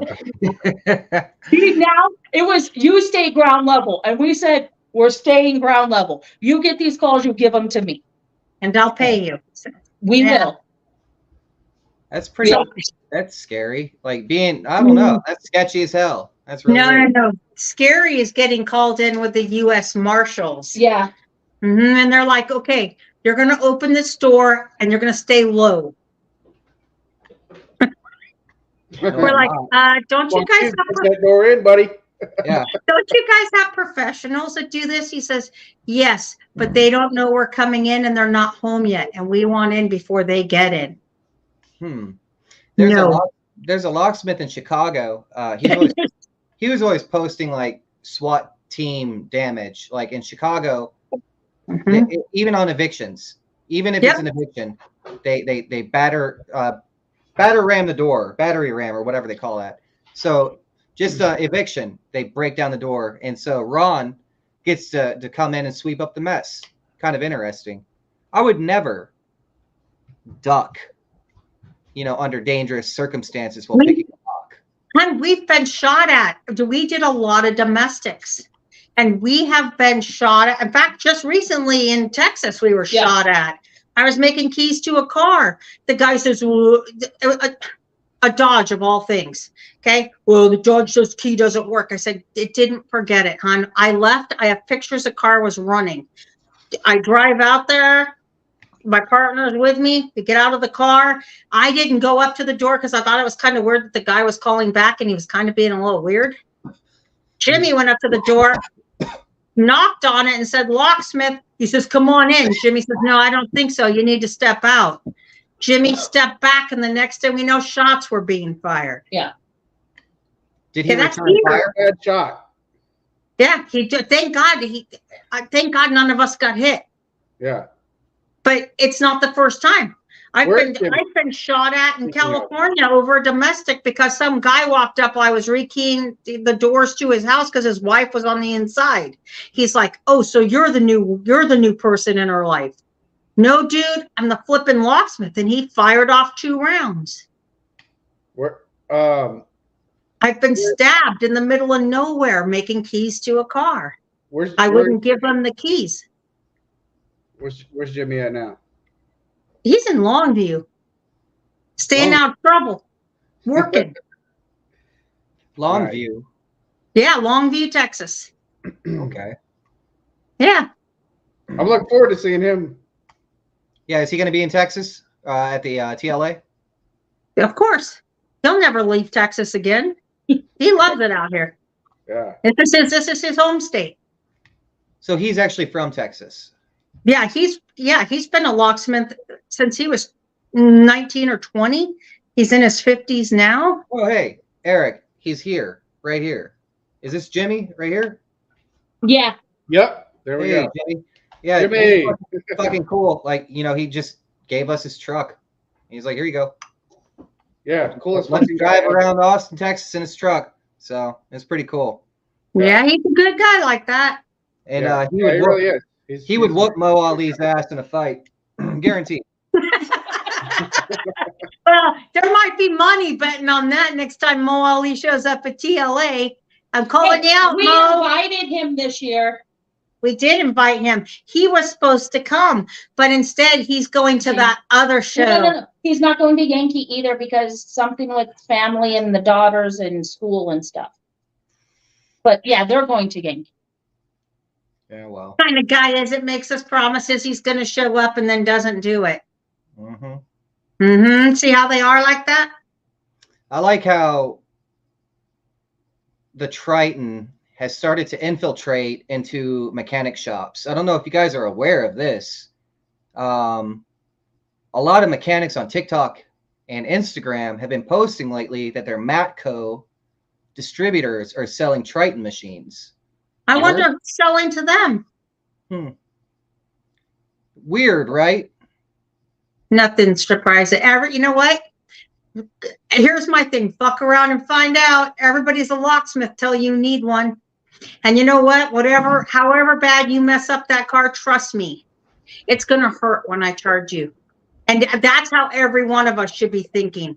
You know what? It's all fun and games until you mess up that car. I hope your insurance is good, buddy. Hope you got your CCCs. Yeah. If you don't know about insurance and you don't know what a CCC is, you don't need to be doing automotive. That's not if or it's when you're going to brick a car. Yeah, I'm not going to lie. I've bricked a car. I have I too. bricked the Volkswagen CC. I fixed it, but No. I did fuck it up. It was when I was still kind of learning, and I was still learning, double EEPROM and stuff. And I knew what to do, but the Autel XP400 is really terrible at reading in circuit. So I was like, well, okay, I'll just read it out of circuit, So I used my hot air iron, but apparently I had it the heat a little too high. And I got my SOC off the board. I read it. I was like, hell yeah, we're fucking great, I made a dealer key, go to learn it. And as soon as you plug this fucking module in, the horn would just go, burr, burr, burr. I was like, oh shit. Like it would do all kinds of weird shit. I was like, oh my God. I ended up, because Autel is pretty good, I did end up inevitably getting a donor module. I had to read that one out of circuit, learn my lesson, turn the heat down a little bit, got it off, and then I was able to adapt the new one just doing it through OBD. So I did fix the car, but I did break the fuck out of it initially. Well, you know what? Those are lessons that come hard. Yeah. Oh, yeah, absolutely. And, it's just a lesson to be learned, If you don't, there's no reward if you don't take any risks. Absolutely. That's exactly right. You have to kind of mitigate risk too at the same time. If I see that, like on the newer Nissan Sentras, apparently everybody's bricking them by just doing OBD add a key. Okay, I'm not going to go out there and do OBD add a key. Fuck it. You know what I mean? I'm going to wait till it's solid. You know what I mean? Like I'll do a million other things, but if I know that it has a high probability mitigate risk.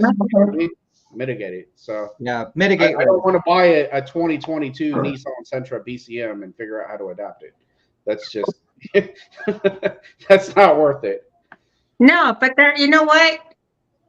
There are other guys that will, and eventually it will come into our field because knowledge trickles down. As soon as somebody figures it out, it'll trickle.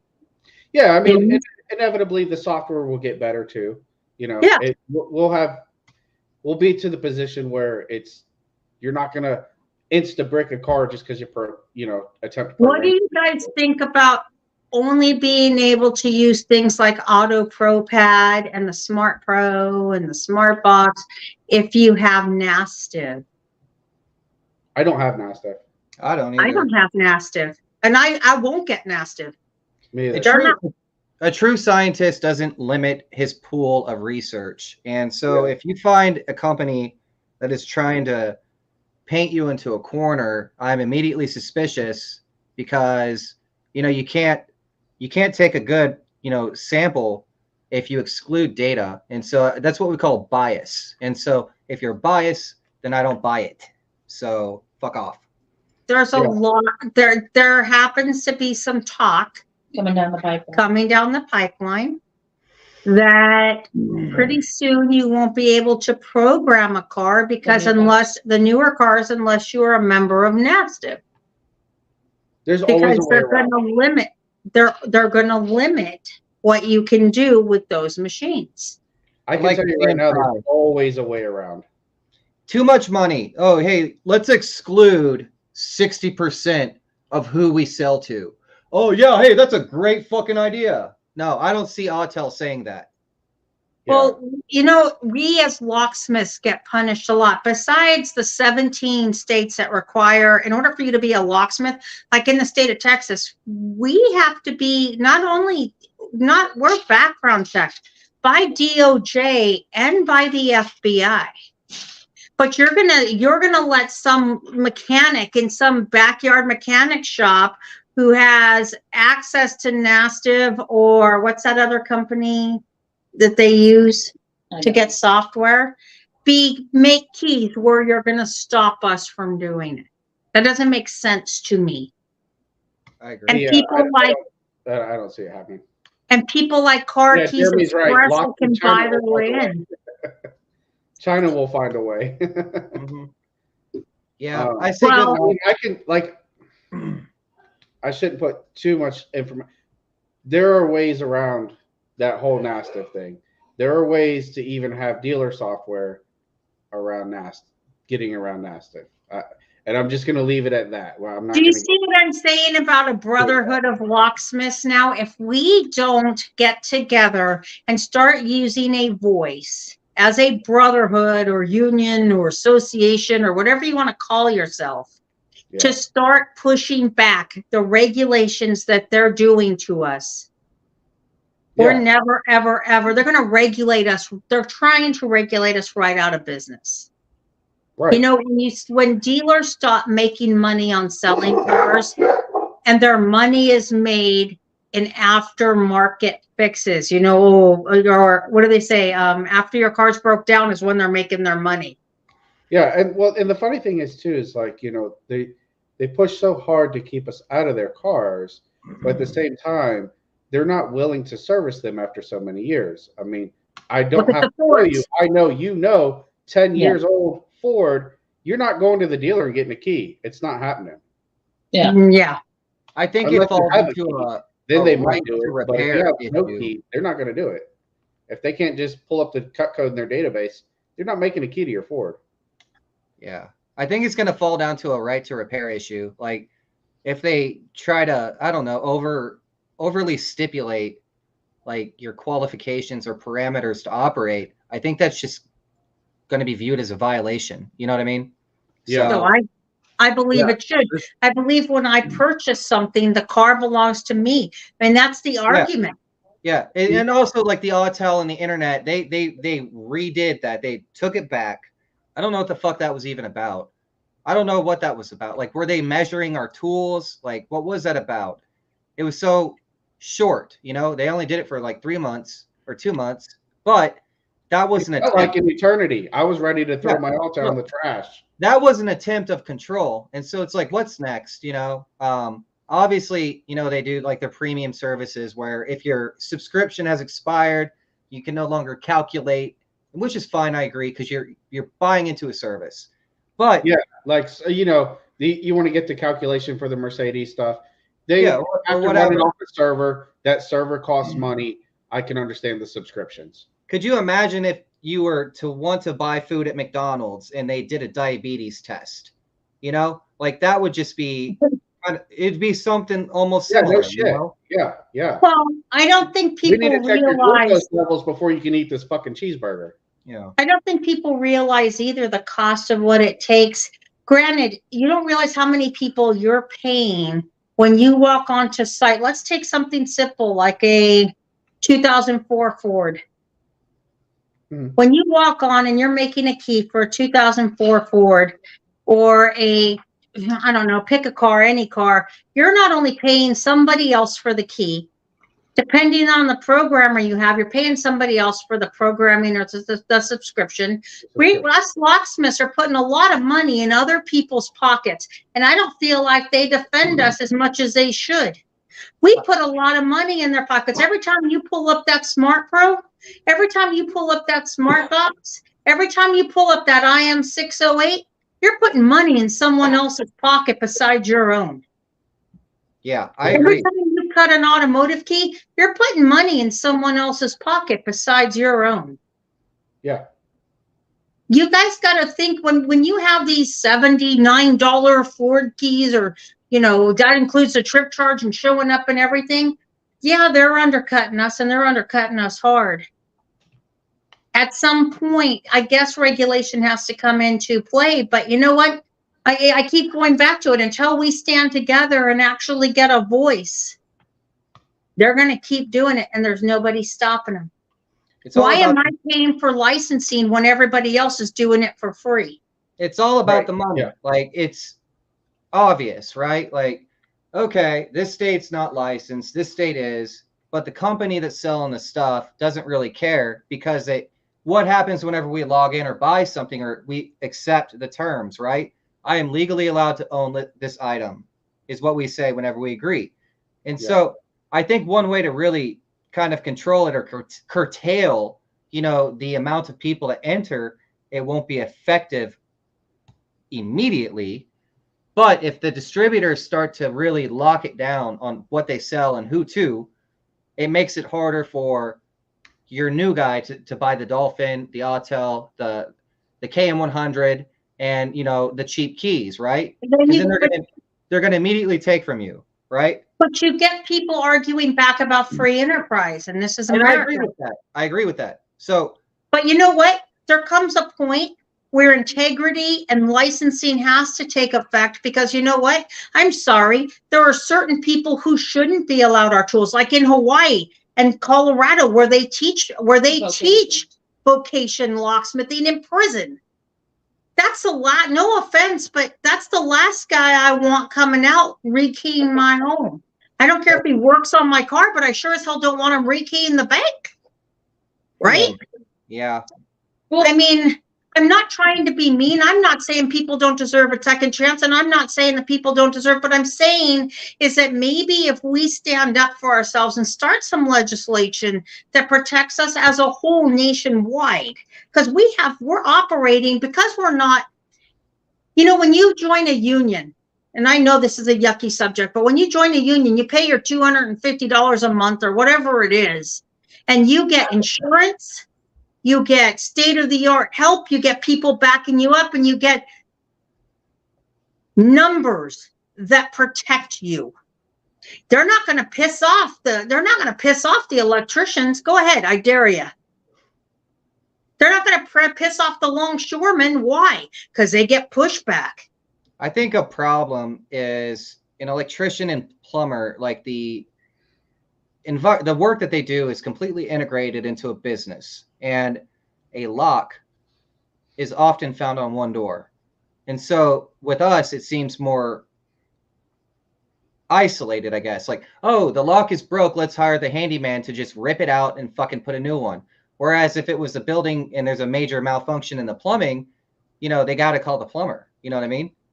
Say that to somebody who's master keying the Exxon building, who has 15 stories and 19 buildings, or a university of some place here in Texas who has a $5 million lab rat that they need to protect. Sure. No, it doesn't work that way. I don't believe that's true. I believe that if we're giving you the knowledge and you have the knowledge to be able to do things that other people can't, we need to stick together. We need to band together so we don't get legislated out. Yeah. We're getting legislated out, and we're getting it done by the big major manufacturers, the corporations like Ford, Chevy, all of them. They don't want us working on their cars. You know what? When you work for third parties like AAA and places like that, they have contracts. They can call out a tow company, but they can't call out a locksmith to make their Mercedes key. Why not? Why not? I don't know. It's in the contract. They can't. Isn't that interesting? You guys can do it. I think you're right. I think we've been short sold, like as unskilled or unorganized, because we are unorganized. And I think if we did change that, we could probably, boost the industry up a little bit, There's lots of good men out there. Robert Blair Booth, Bob DeWeese. There's tons of them. Dave McComey. You guys. There's tons of good guys out there. And they're like, well, I don't want to be part of an organization. I don't really want to be part of that. But you know what? You sure as hell want to sit on your soapbox and bring up, oh, this is Smart Pro. We're not going to take those machines from China, but you have one in your truck. Yeah, see, that's a point of contention with me, is that the people who write the rules don't always follow them, and I've seen that firsthand. You've mentioned a couple of people actually who used to ban people for owning CK100s, and they would have them in their own vans. They would Amen. And they'd be like, "Oh yeah, I got it. MVP Pro didn't work. T-Code didn't work. Fucking TKO didn't work. Guess what worked?" I'm like, CK100. They're like, "Yup." So I'm like, "Huh. Seems like a good fucking reason to own it then, huh?" And the SBB pulling VW codes. Yeah. And that's what I'm afraid of. I am a convicted felon. So if we try to fix the problem with rules, would I have ever been given the chance? It's like, okay, I'm afraid that they're gonna box people. No, but you know what? That's not right, because because you can't find. You know what? How many convicted felons or electricians or plumbers or bankers? Well, that's not a security industry, as they like to say. Like, that was my big confrontation, is like, oh, you want to be in the security industry? And I'm like, yes. Oh, I don't know about that. You know what? Your background has nothing to do with your life now. And anyone who wants to punish you because you did something wrong, you know what? If it wasn't a rape, or it wasn't, child whatever, or human trafficking, if you were selling drugs in the 70s or the 80s and you got caught, you know what? I'm not going to hold that against you. However, if you were robbing banks, we probably don't want you being a locksmith. There's other things you can do. Keys to the bank, right? What if you're really good at robbing banks? Then you wouldn't have got caught. Then you wouldn't have got caught. This just got a point there. You know what? That's right. She's got a point there. If you were really fucking good at robbing banks, you wouldn't have got caught. Look, if you were good at robbing houses, you wouldn't have gone to prison for us to teach you how to break into houses correctly. Right. It's true, and that's my kid. That's fucking so true. If you got caught, you obviously weren't doing it correctly in the first place. And now we're going to teach you how to do it with all the technique and the leashes, and now we're going to give you the proper tools. Which is why we vet people before you can become part of the Texas Locksmith Association. We are going to vet you. Are we going to make you get a background check? No. However, we are going to make sure your integrity is in place. We had to make sure yours was in place before you showed up. Me? Right? Yeah, you. No, I have no integrity. What are you talking about? Yeah. Yeah. You know what? What you did. Jared's got his integrity check when you picked him up from the airport. That's right. Hey, we have Bonnie doing a really good job in membership right now. We do. We do. Like and There's too many. I think we've opened up the Texas Locksmiths Association to all locksmiths in all states. We even have people trying to join from other countries, which we're kind of limited to right now. Okay, hold on. I wanted to say, like, we're talking about these legislation and like people banding together. The perfect place, it seems, to start that kind of grassroots, movement would be the associations, the conventions. Perhaps at the TLA, y'all can have some kind of open forum and talk about it. Some kind of box. Maybe there should be a conversation of people and. Maybe that's why we have a hospitality suite for things that need to be talked about that shouldn't be talked about in public forum. No, this should be in a public forum. It should. And there right. should not be alcohol involved. So, because I know we'd probably get in a fight, Nah, you know what? It's not about that. And it's not about everybody and what they don't agree on. Stop pointing out our differences and start pointing out our sameness. Because you know what? All of us agree that something needs to be done. All of us agree that we have a lot of scammers taking advantage of a lot of innocent people out there. Look, we're all pretty smart, but I cannot for the life of me think of a simple solution to the problem, because you can't ban scammers because most are foreigners, and then you're going to be viewed as xenophobic or racist. And you can't. You know what? I don't care what I'm viewed as. You're taking. No. You have to let me finish a little bit. Like, it's also the new guys are not going to be exceptionally qualified. So it's like, where do we define exactly how to define a locksmith? You earlier said if you're just automotive, you're an automotive tech. You're not a locksmith. So there is an opinion that one would have to confront, and regarding like the laws of what constitutes a locksmith. You know what I mean? It's going to be super complicated. You don't get to, you know what? You don't get to be an electrician and go wire a house when you first start out. You're an apprentice for so many years. Sure, but let's go to plumbing. A 15-year locksmith can go probably, like automotive locksmith, a 15-year automotive locksmith conceptually will know how to rekey a house. Okay. He will. So it's kind of different from like, comparing a plumber to an electrician. Okay. No. So we just have to kind of, you see, we're having contention right here, and this is friendly.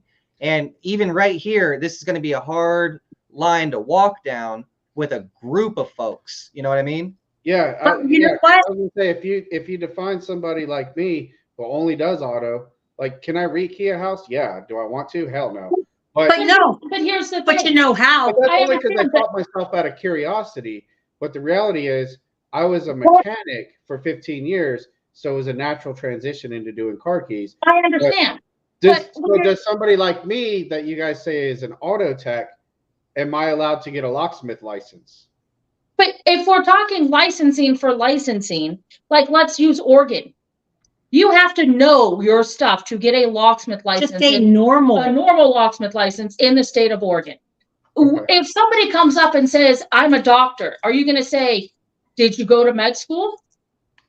Yes, you may have your specialty. I'm in orthopedics, or I'm in pediatrics. I'm a neurosurgeon. But am I going to say, did you do your 4 years, and did you do the residency, and did you do all this, or did you just come and be a brain surgeon? Did you just walk out? You just walked out and decided, I'm a brain surgeon today. I'm coming out of college. I think I'm a brain surgeon. No, you didn't get that option. Speaking of doctors, I'm still curious though. Like, if somebody wants to specialize, you can. There's specialties in doctors on one part of the field, because it is so broad. Like you said, doing commercial and doing residential. That, like, just those two things is 10 million different things to learn and keep in your head. And let me ask you something. Doing automotive is 10 million things, and doing safes, that's a whole nother thing. If I hand you, one guy that says, I want to just do residential because that's where I want to focus. Wait a minute. Can he get a locksmith license and call himself a locksmith because he can't make a car key? No, listen. You are an automotive locksmith. If I handed you another wafer lock, I don't care what I don't care. It can be a cam lock. It can be out of anything. I hand you a wafer lock. When you make a key to a car and I hand you, and what is a car key? It is what kind of lock? Most of them are wafer locks. Yeah. Okay, so I hand you a cam lock, which is also a wafer lock. Uh-huh. Do you think you could make a key for that? Yeah. Why? Because I know how the keys work and I know how the wafers work.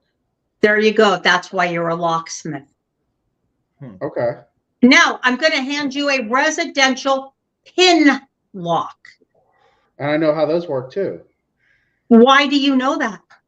Because I learned. Because you extrapolate the information that you have in your field across the board.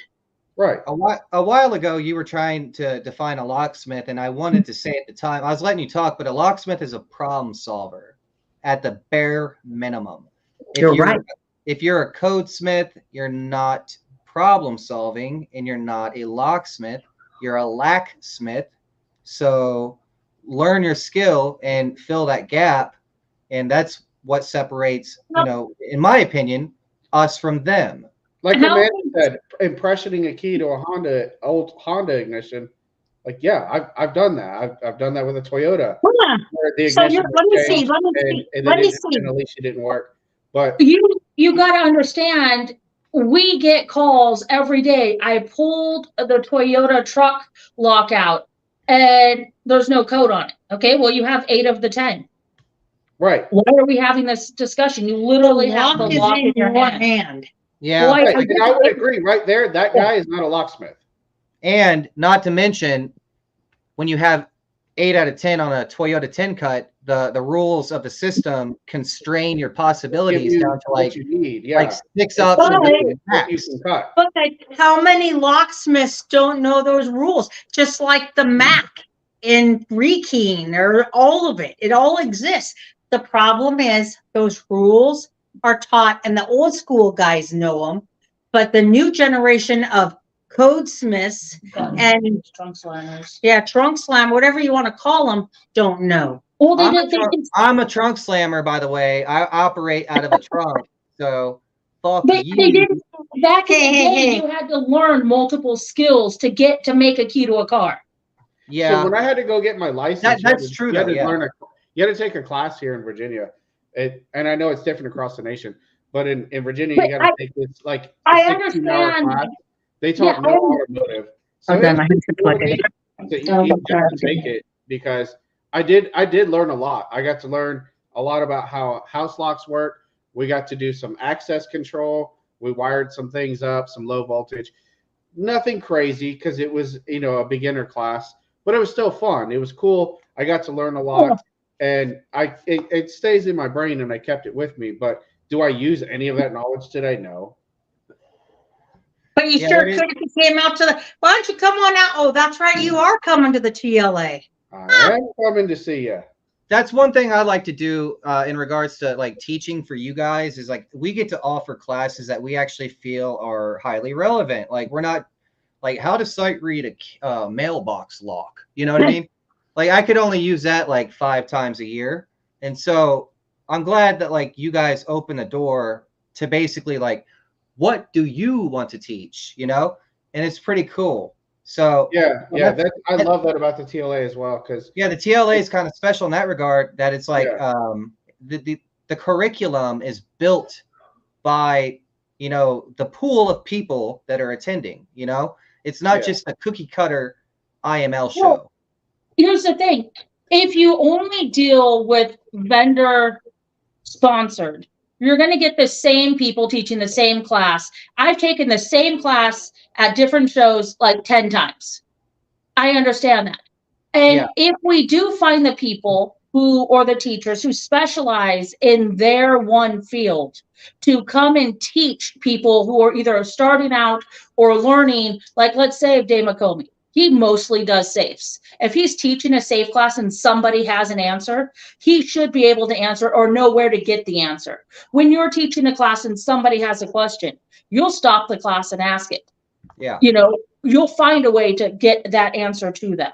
Speaking of bringing qualified teachers who specialize and are out in the field day to day. And that aren't just trying to sell products. Yeah, that's very true. Like a lot of times I've gone or I've seen, like I'm usually pretty smart at deducing whether or not a class is going to be a sales pitch, but a lot of my colleagues are not. And a lot of times they'll come out of their class at lunch and be like, fuck, I wasted my trip. I'm here to learn about 5 products sold by the same company, and that's definitely not the approach I feel one should take in regards Look to at our, education. look at the DTEX class we have. Is DTEX there? Yes. Are they going to be selling their product on site? No. You know what they're going to be doing?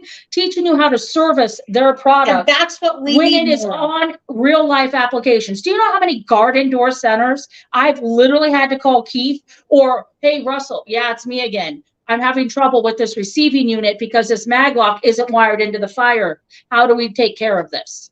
Yeah.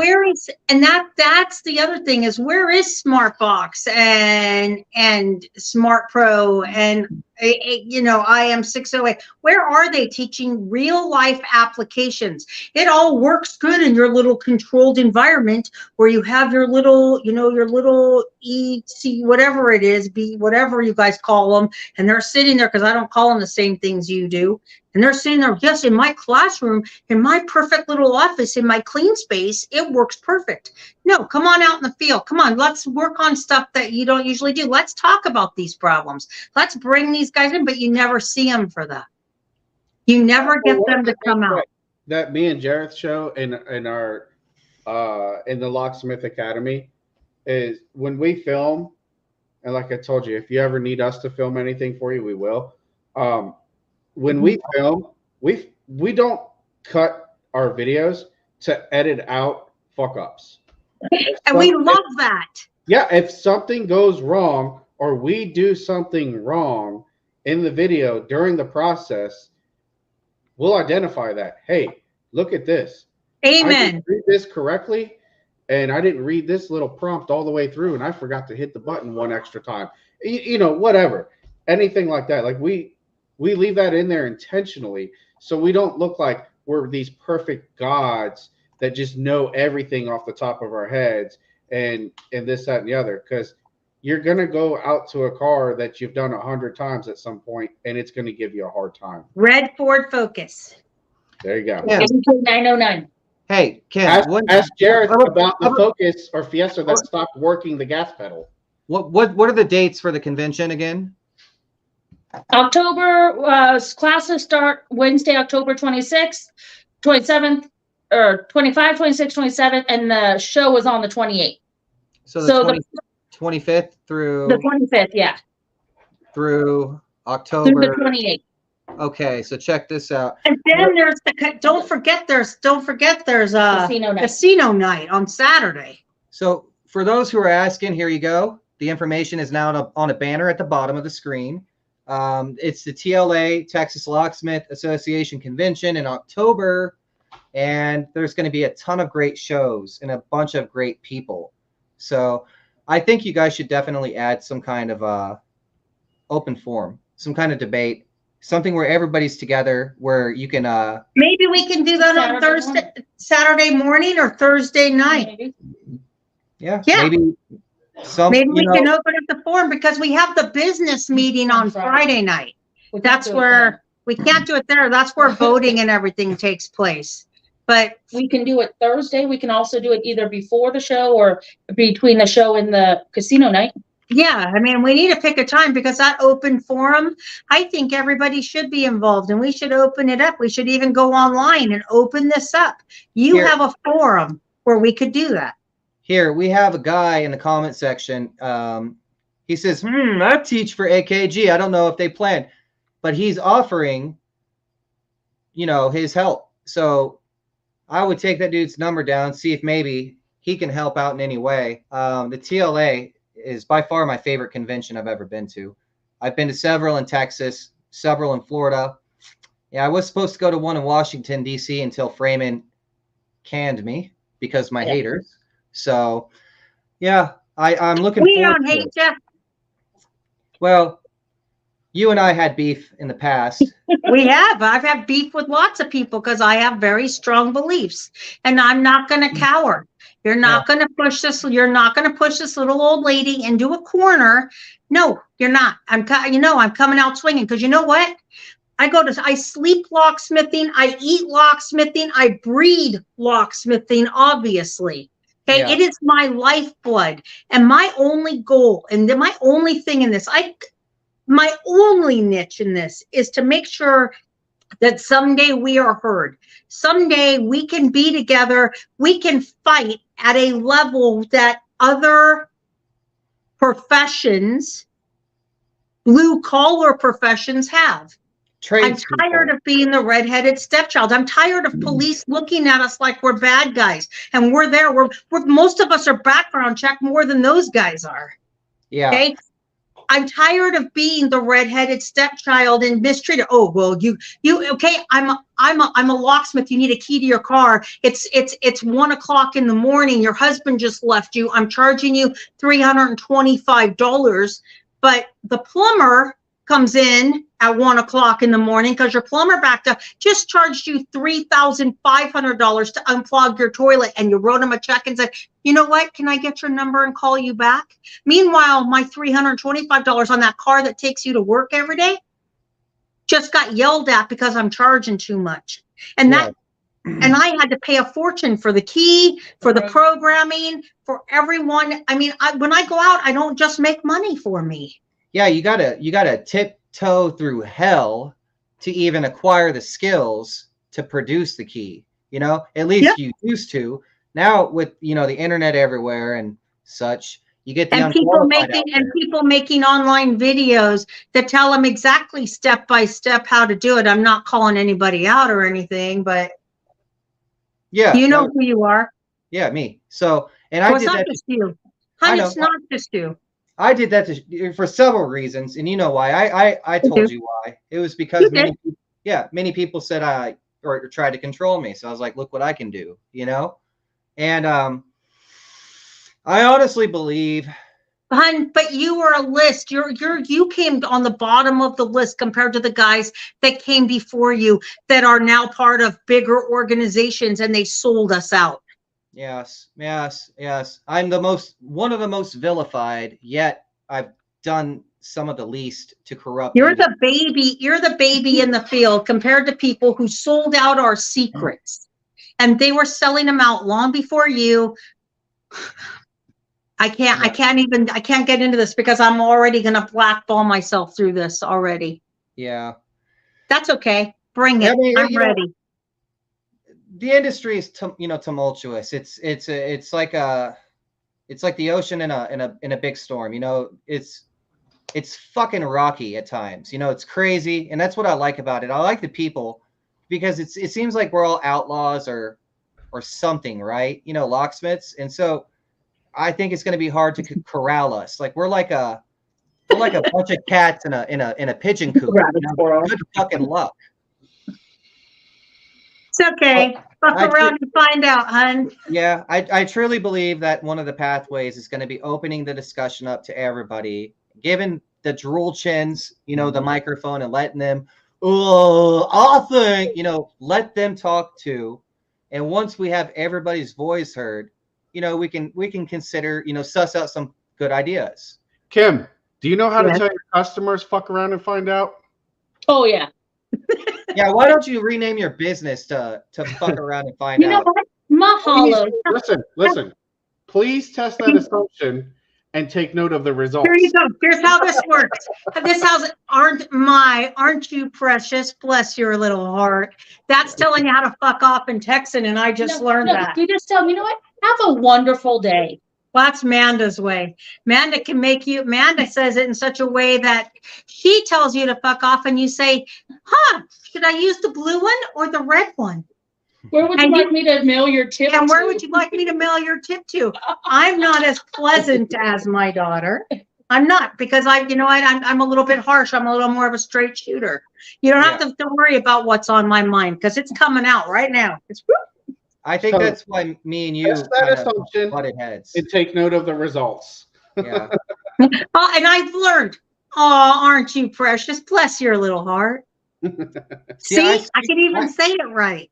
I speak that language and I know what that means. So if you pull that shit on me, I'm just gonna be like, all right, yeah, I got you. Yeah. Yeah, no doubt.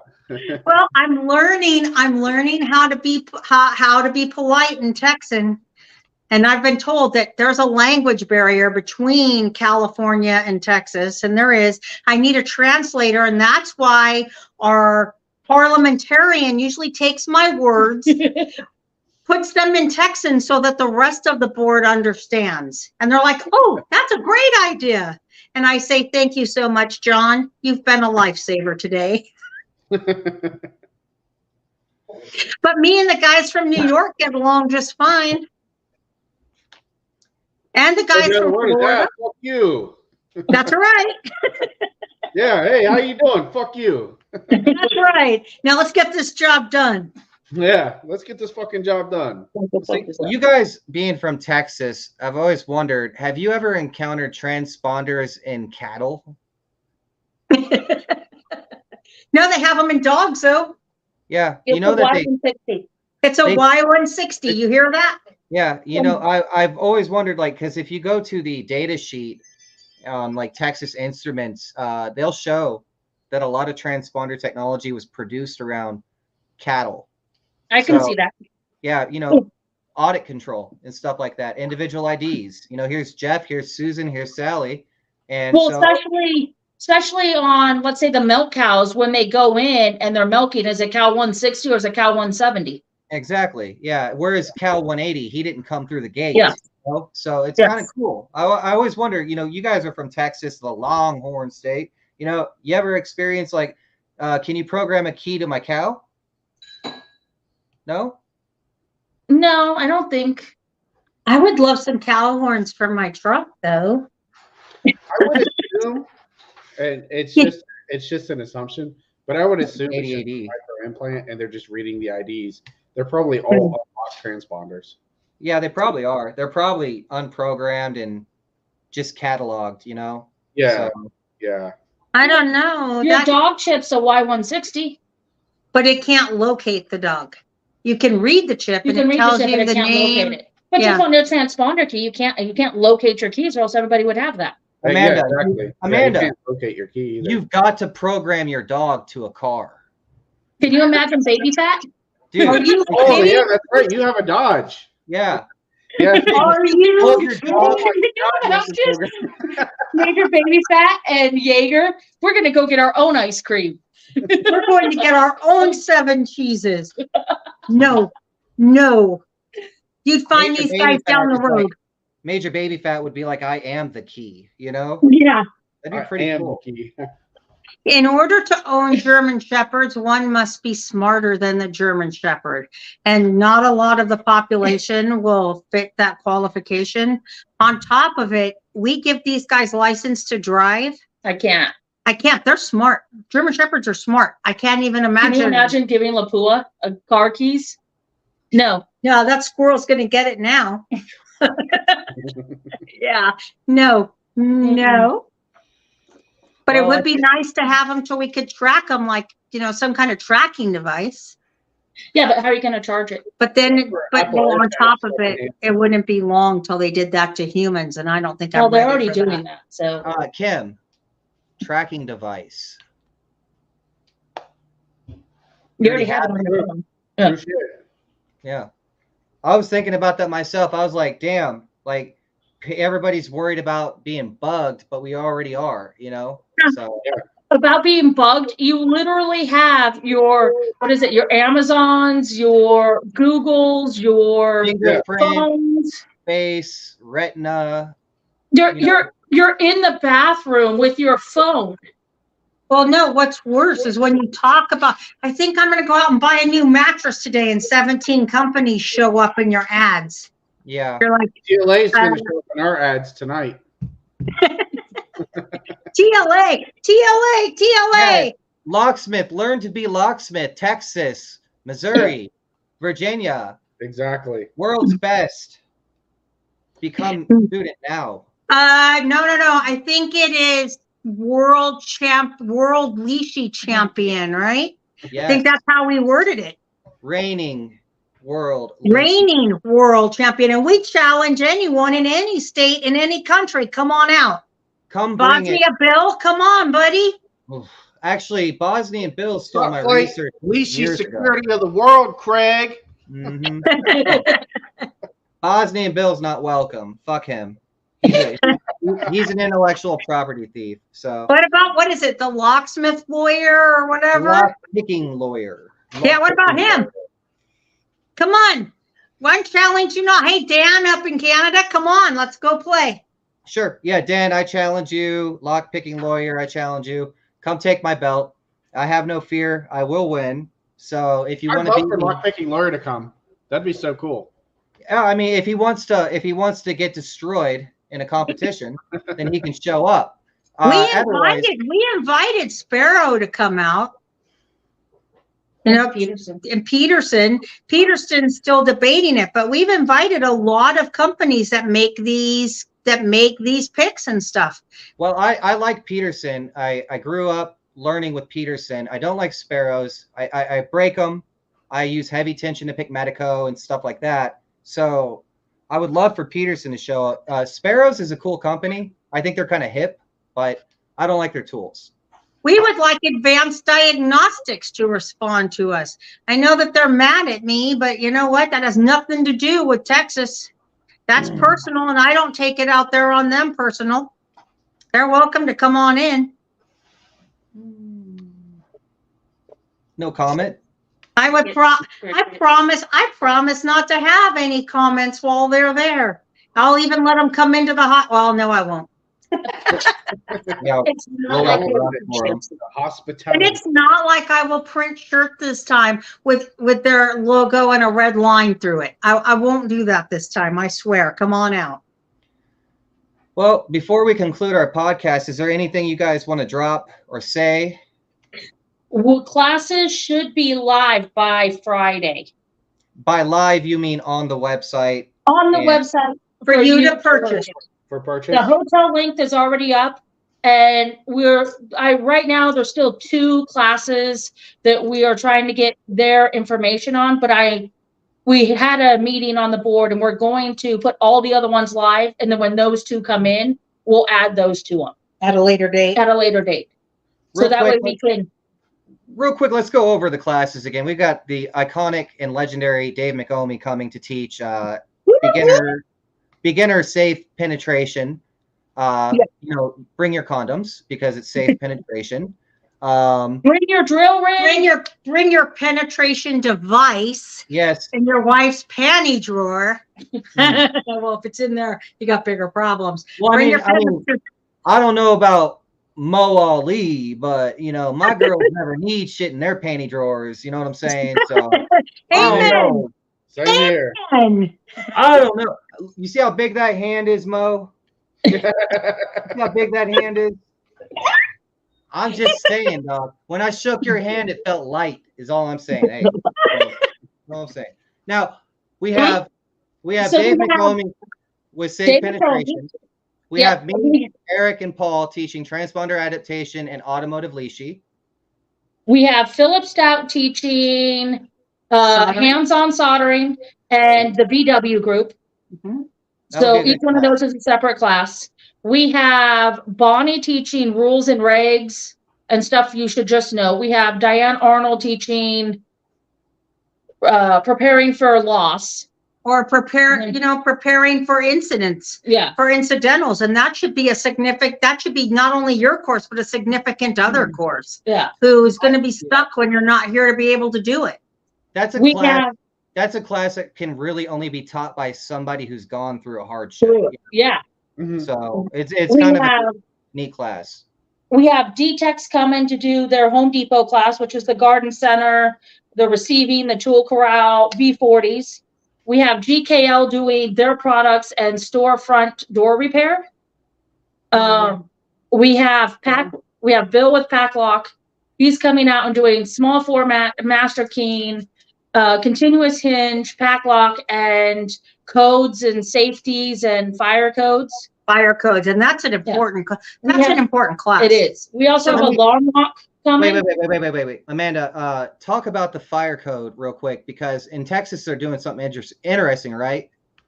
Well, not necessarily interesting. I know that they're in the works of having all the fire doors inspected yearly. Now, Eric, when we were in Hollywood Beach, I was pointing out the fire inspection tags, wasn't I? Yeah. And We how went- many doors there were just from us to get from the elevator to the parking garage. Now, Yes, and that wasn't just doors, it was valves, you know, fucking things I don't even know. You know, they were tagged all through the stairwell, and everything's painted red that is correlated with a fire exit or device. And so when you had told me about, like, there might be legislation where it's mandatory to get them recertified every year, that's a huge opportunity. Hotels, anything like Hospitals, schools, all Tesla. that. Yeah. You guys Just have alone, Tesla in Austin. And- I mean, they probably got 100, 200 Oh doors. yeah, the Gigafactory. And the Yeah. Gigafactory, There's got to be a million fucking doors there. When I was with Eric, every tag I slapped, I was like $50, $50. Yeah. It's like that. Yeah. The colleges here now have to go through inspection every year, and some of these buildings have 1,000 doors. thousands of doors, not just thousands. Yeah. So it's a big deal. Institutional locksmithing, we need to get more people, more of the locksmiths that do that involved in this, because they need to know more. So we're reaching out as far as we can to try and help them with training and education, because That's where Bill comes in, because he's very knowledgeable. He used to work for LA Unified. it's a big job. There's a lot Bill- there's a lot of guys in it. Bill is so knowledgeable that you almost don't believe him. Like, it's just like, how'd you get all that experience? And Yeah. Because he was doing it before I was born, and I'm old. yeah, he's Yeah, an that's fine. incredible. He was the president of California Locksmith Association like the year I was born. And he even has the card in his wallet still. I Like, can believe that. Yeah, me too. He's a badass. yeah. Yeah. He's forgotten more than all of us will ever know. Yeah. Yeah. I like Bill. He's a cool guy. So we've got all those classes. The TLA is also going to have a banquet. After the No. We're having casino night, not a banquet. We're gambling. we're getting ahead of ourselves. Like, we are also offering a free residential leashy class. And roller derby. Yeah. Yeah. And We so, also have. That's funny. The whole world's going to call him roller derby because of you. That's so rotten. The whole world's not going to know his name. It's not going to be Philip Stuff. He's going to have to change his name legally to roller derby. for anyone wondering, like, roller derby is the only person I know that owns a Zentry, and it's pretty cool. So we're going to be having a free leashy class that covers only, like, residential. So we're only going to cover KW1, KW5, SC1, SC4. I'm not going to go over interchangeable core. Okay. No. So no automotive. That's a class that you're going to pay for, and I have an extraordinary amount of experience on. So there's that. Now, what else is there? So we do have continuous hinge, and we have a pack lock class. Then again, we have DTEX and GKL. Alarm lock's coming. I'm still working on multi-lock. They're thinking of coming. They've already booked it, but I don't have their class description yet. And then I want him to come. He was cool. The rep that they sent last time, I really liked him. He gave me 2 hats and 2 shirts, and he was just a really cool guy. And then we're also waiting on Wesco's partner, who's doing, what do you call it? Computer Access control. Access control. And I'm waiting for them to give me their class description. So we'll have stuff for automotive locksmiths. We'll have stuff for safe locksmiths. We'll have stuff for institutional locksmiths. Yep. If you're just commercial or just residential only, you can pick some classes that you think you want to excel in. Well, master keying should be a class that all residential locksmiths should take. There isn't a facet we're not touching. Is it the trifecta for learning? No, but we're limited by space. Okay. And every year we get bigger. Next year will be our 60th anniversary. We're planning a blowout party. Why did you not expand the schedule? Why did you keep it the same? Because it seems that we have too much to handle. Well, not necessarily. The problem is, this is Texas, honey. We always have too much to handle. Well, the issue is if you have so many different classes, you only have 4 or 5 people in that class. And so let's say multi-lock. Multi-lock's like, hey, if you don't have 8 people, we ain't coming. But if I have 5 other classes that an institutional can take or residential can take, or are they going to take that multi-lock? That makes sense. It makes sense. But plus, on top of it, we're limited by space. We're not so big. Yeah. Do you realize how much money it takes to put on this convention? Probably more than I'm aware of. Oh, yeah. More than most people make in a year. And we are not sponsored. Nobody funds us. Our members fund us. So it's extremely hard when because of how the past was run, a lot of people left TLA, just like a lot of people left ALOA. We are trying our very best, bless you, and that wasn't even a bad way. We're trying our very best to make this a lot more hospitable and user-friendly. And we're trying real hard to bring locksmiths in from all states to give them somewhere where they can connect, where they can learn, where they can voice opinions and be heard. Not only that, but we have other conventions here in Texas are distributors where they have the deep funds, they have the deep pockets, and they like Banner. Who sponsored Banner's banquet night or barbecue? Allegiant. The whole thing was, and it was at the hotel, and they even had an open bar. And look at IML; they put on a great show, but they're sponsored by the manufacturers. We are not sponsored by anyone. When we go out and ask Allegiant, like, hey, you kicking down anything? And they're like, we might throw down 500. You just dropped 5, 8 grand, 10 grand at Banner. They don't do that for us. So we are completely unbiased. We're the only organization that teaches classes that's unbiased. We have no one sponsoring us besides our membership. So you're not going to get you're not going to get me pushing Asa Abloy or a Legion or whatever, because that's not our agenda. We're sponsored by the people, for the people, and those are all locksmiths. I will give huge props to NBA USA. They chose to go to Yankee, and they said, hey, we chose to go to Yankee, but guess what? You have Dave McComey. We're going to help you guys with drill bits. And drill bits are expensive.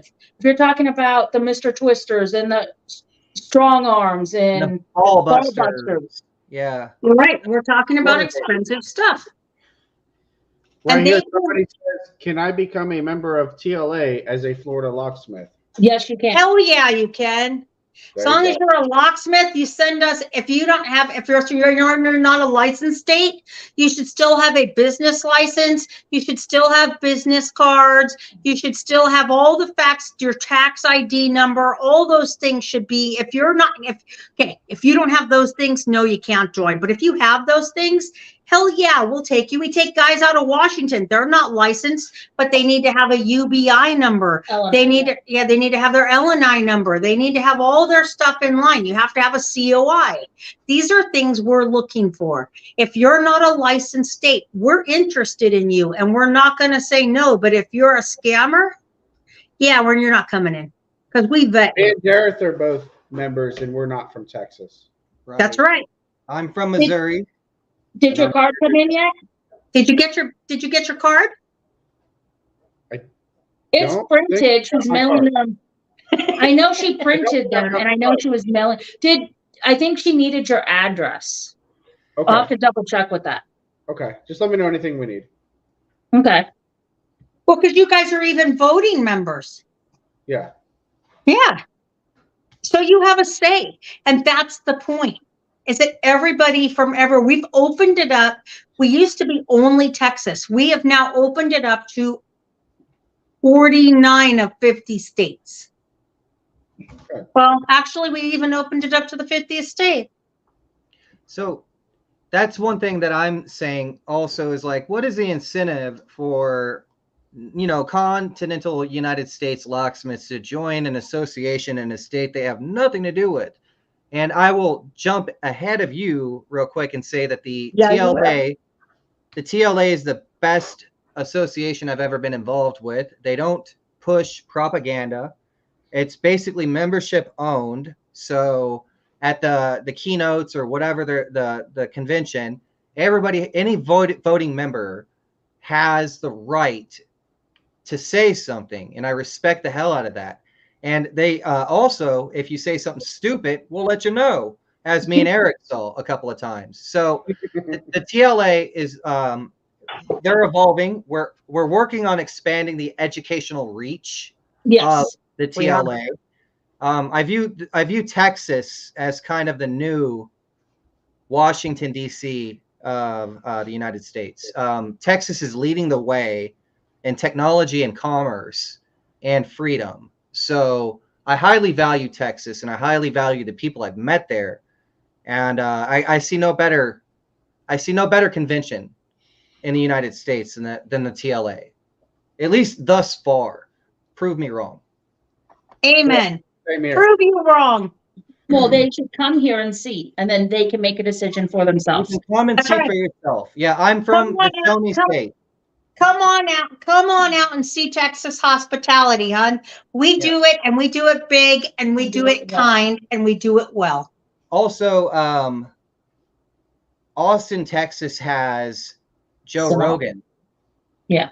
Joe Rogan is in Austin, so I plan on going to the Mothership Comedy Club when I go see you guys. So if anybody wants to attend with me, don't be a sensitive little bitch and get offended at racist jokes or whatever, because I want to have a good time. So if you're cool with comedy,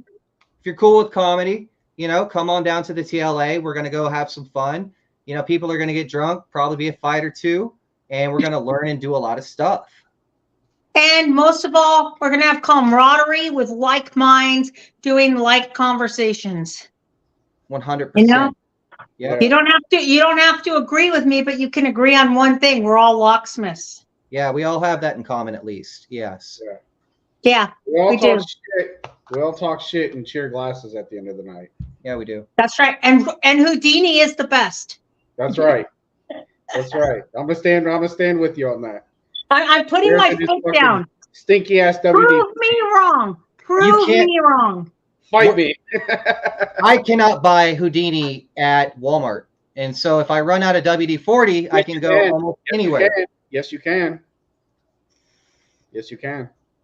You know what? Not here. If you're buying your lubrication, take a picture of it and show you the Walmart tag. Wait. If you're buying your lubrication at Walmart, we need to rethink you anyway. I usually buy my lubrication at the gas station, and it comes in a tube. But I usually get mine online, and it starts with XXX. Yeah. Hopefully, it comes in a brown paper bag. Yeah. I gotta usually squeeze it into the lock, and it gets everywhere. It's a mess, Maybe it warms up. Maybe that's what's in your significant other's panty drawer. They need a little help. You know what I'm saying? Yeah.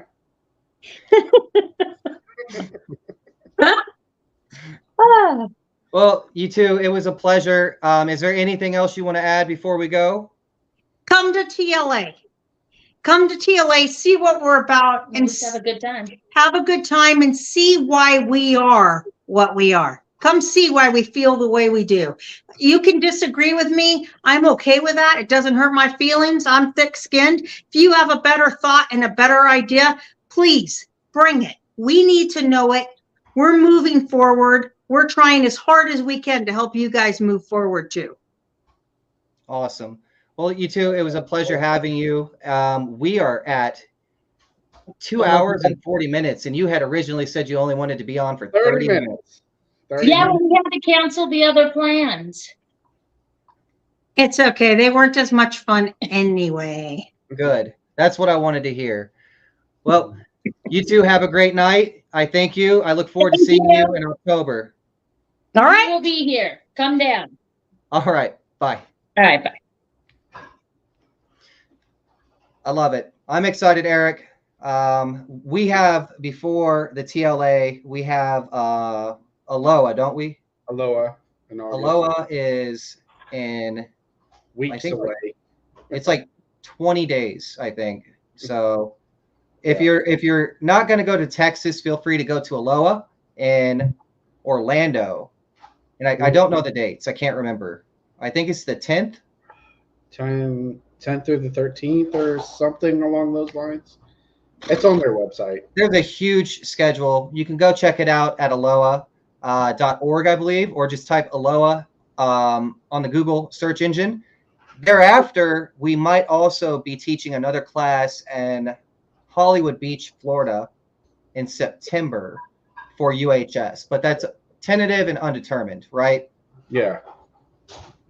I hope we do. Hollywood Beach is fucking awesome. We will not be teaching at Aloha. Just No, so we will not be teaching at Aloha, but we have a will. booth with UHS. We'll be sharing a booth with UHS. Come see us, Locksmith Academy. You can check out what we're about. You can see some of our education platform and all that. And UHS will be right there in the same booth with us. You can buy some shit from them, check their stuff out too. They're pretty cool guys, really laid back. They like to have a good time. So it's going to be good. And we're also going to be trying to run a podcast live. Yes, we're going to try. We're gonna attempt it from the booth space, and we're also attempting to put on a lock picking competition there. I'm not exactly sure it's going to come to fruition because it's so logistically challenging getting everything to a show and putting on the event efficiently, you know? So Yeah. we hope to put on a automotive lock picking competition in our booth space, but I'd say the odds are 40 to 60% on that happening. Yeah. Hopefully it does happen. But And we might have to start the planning stages now for next year. yeah, if it doesn't happen this year, it will happen next year. So again, I'm Jareth Garza, and this is Eric Duttweiler. We are with the Locksmith Academy, and we hope to see you in the future, whether that's on our platform, on our podcast, in Facebook, YouTube, or even at a convention in real life. So we will probably be back here next week. And do we have anybody planned yet? Not that I know of. Not that we know of. So if you're cool, interesting, and you have something to bring to the table, feel free to send me a message on Facebook, and I will potentially bring you on the podcast, and we'll talk. So for now, Jareth Garza and Eric Duttweiler with the Locksmith Academy, we thank you for watching, and we're out. Y'all have a good night.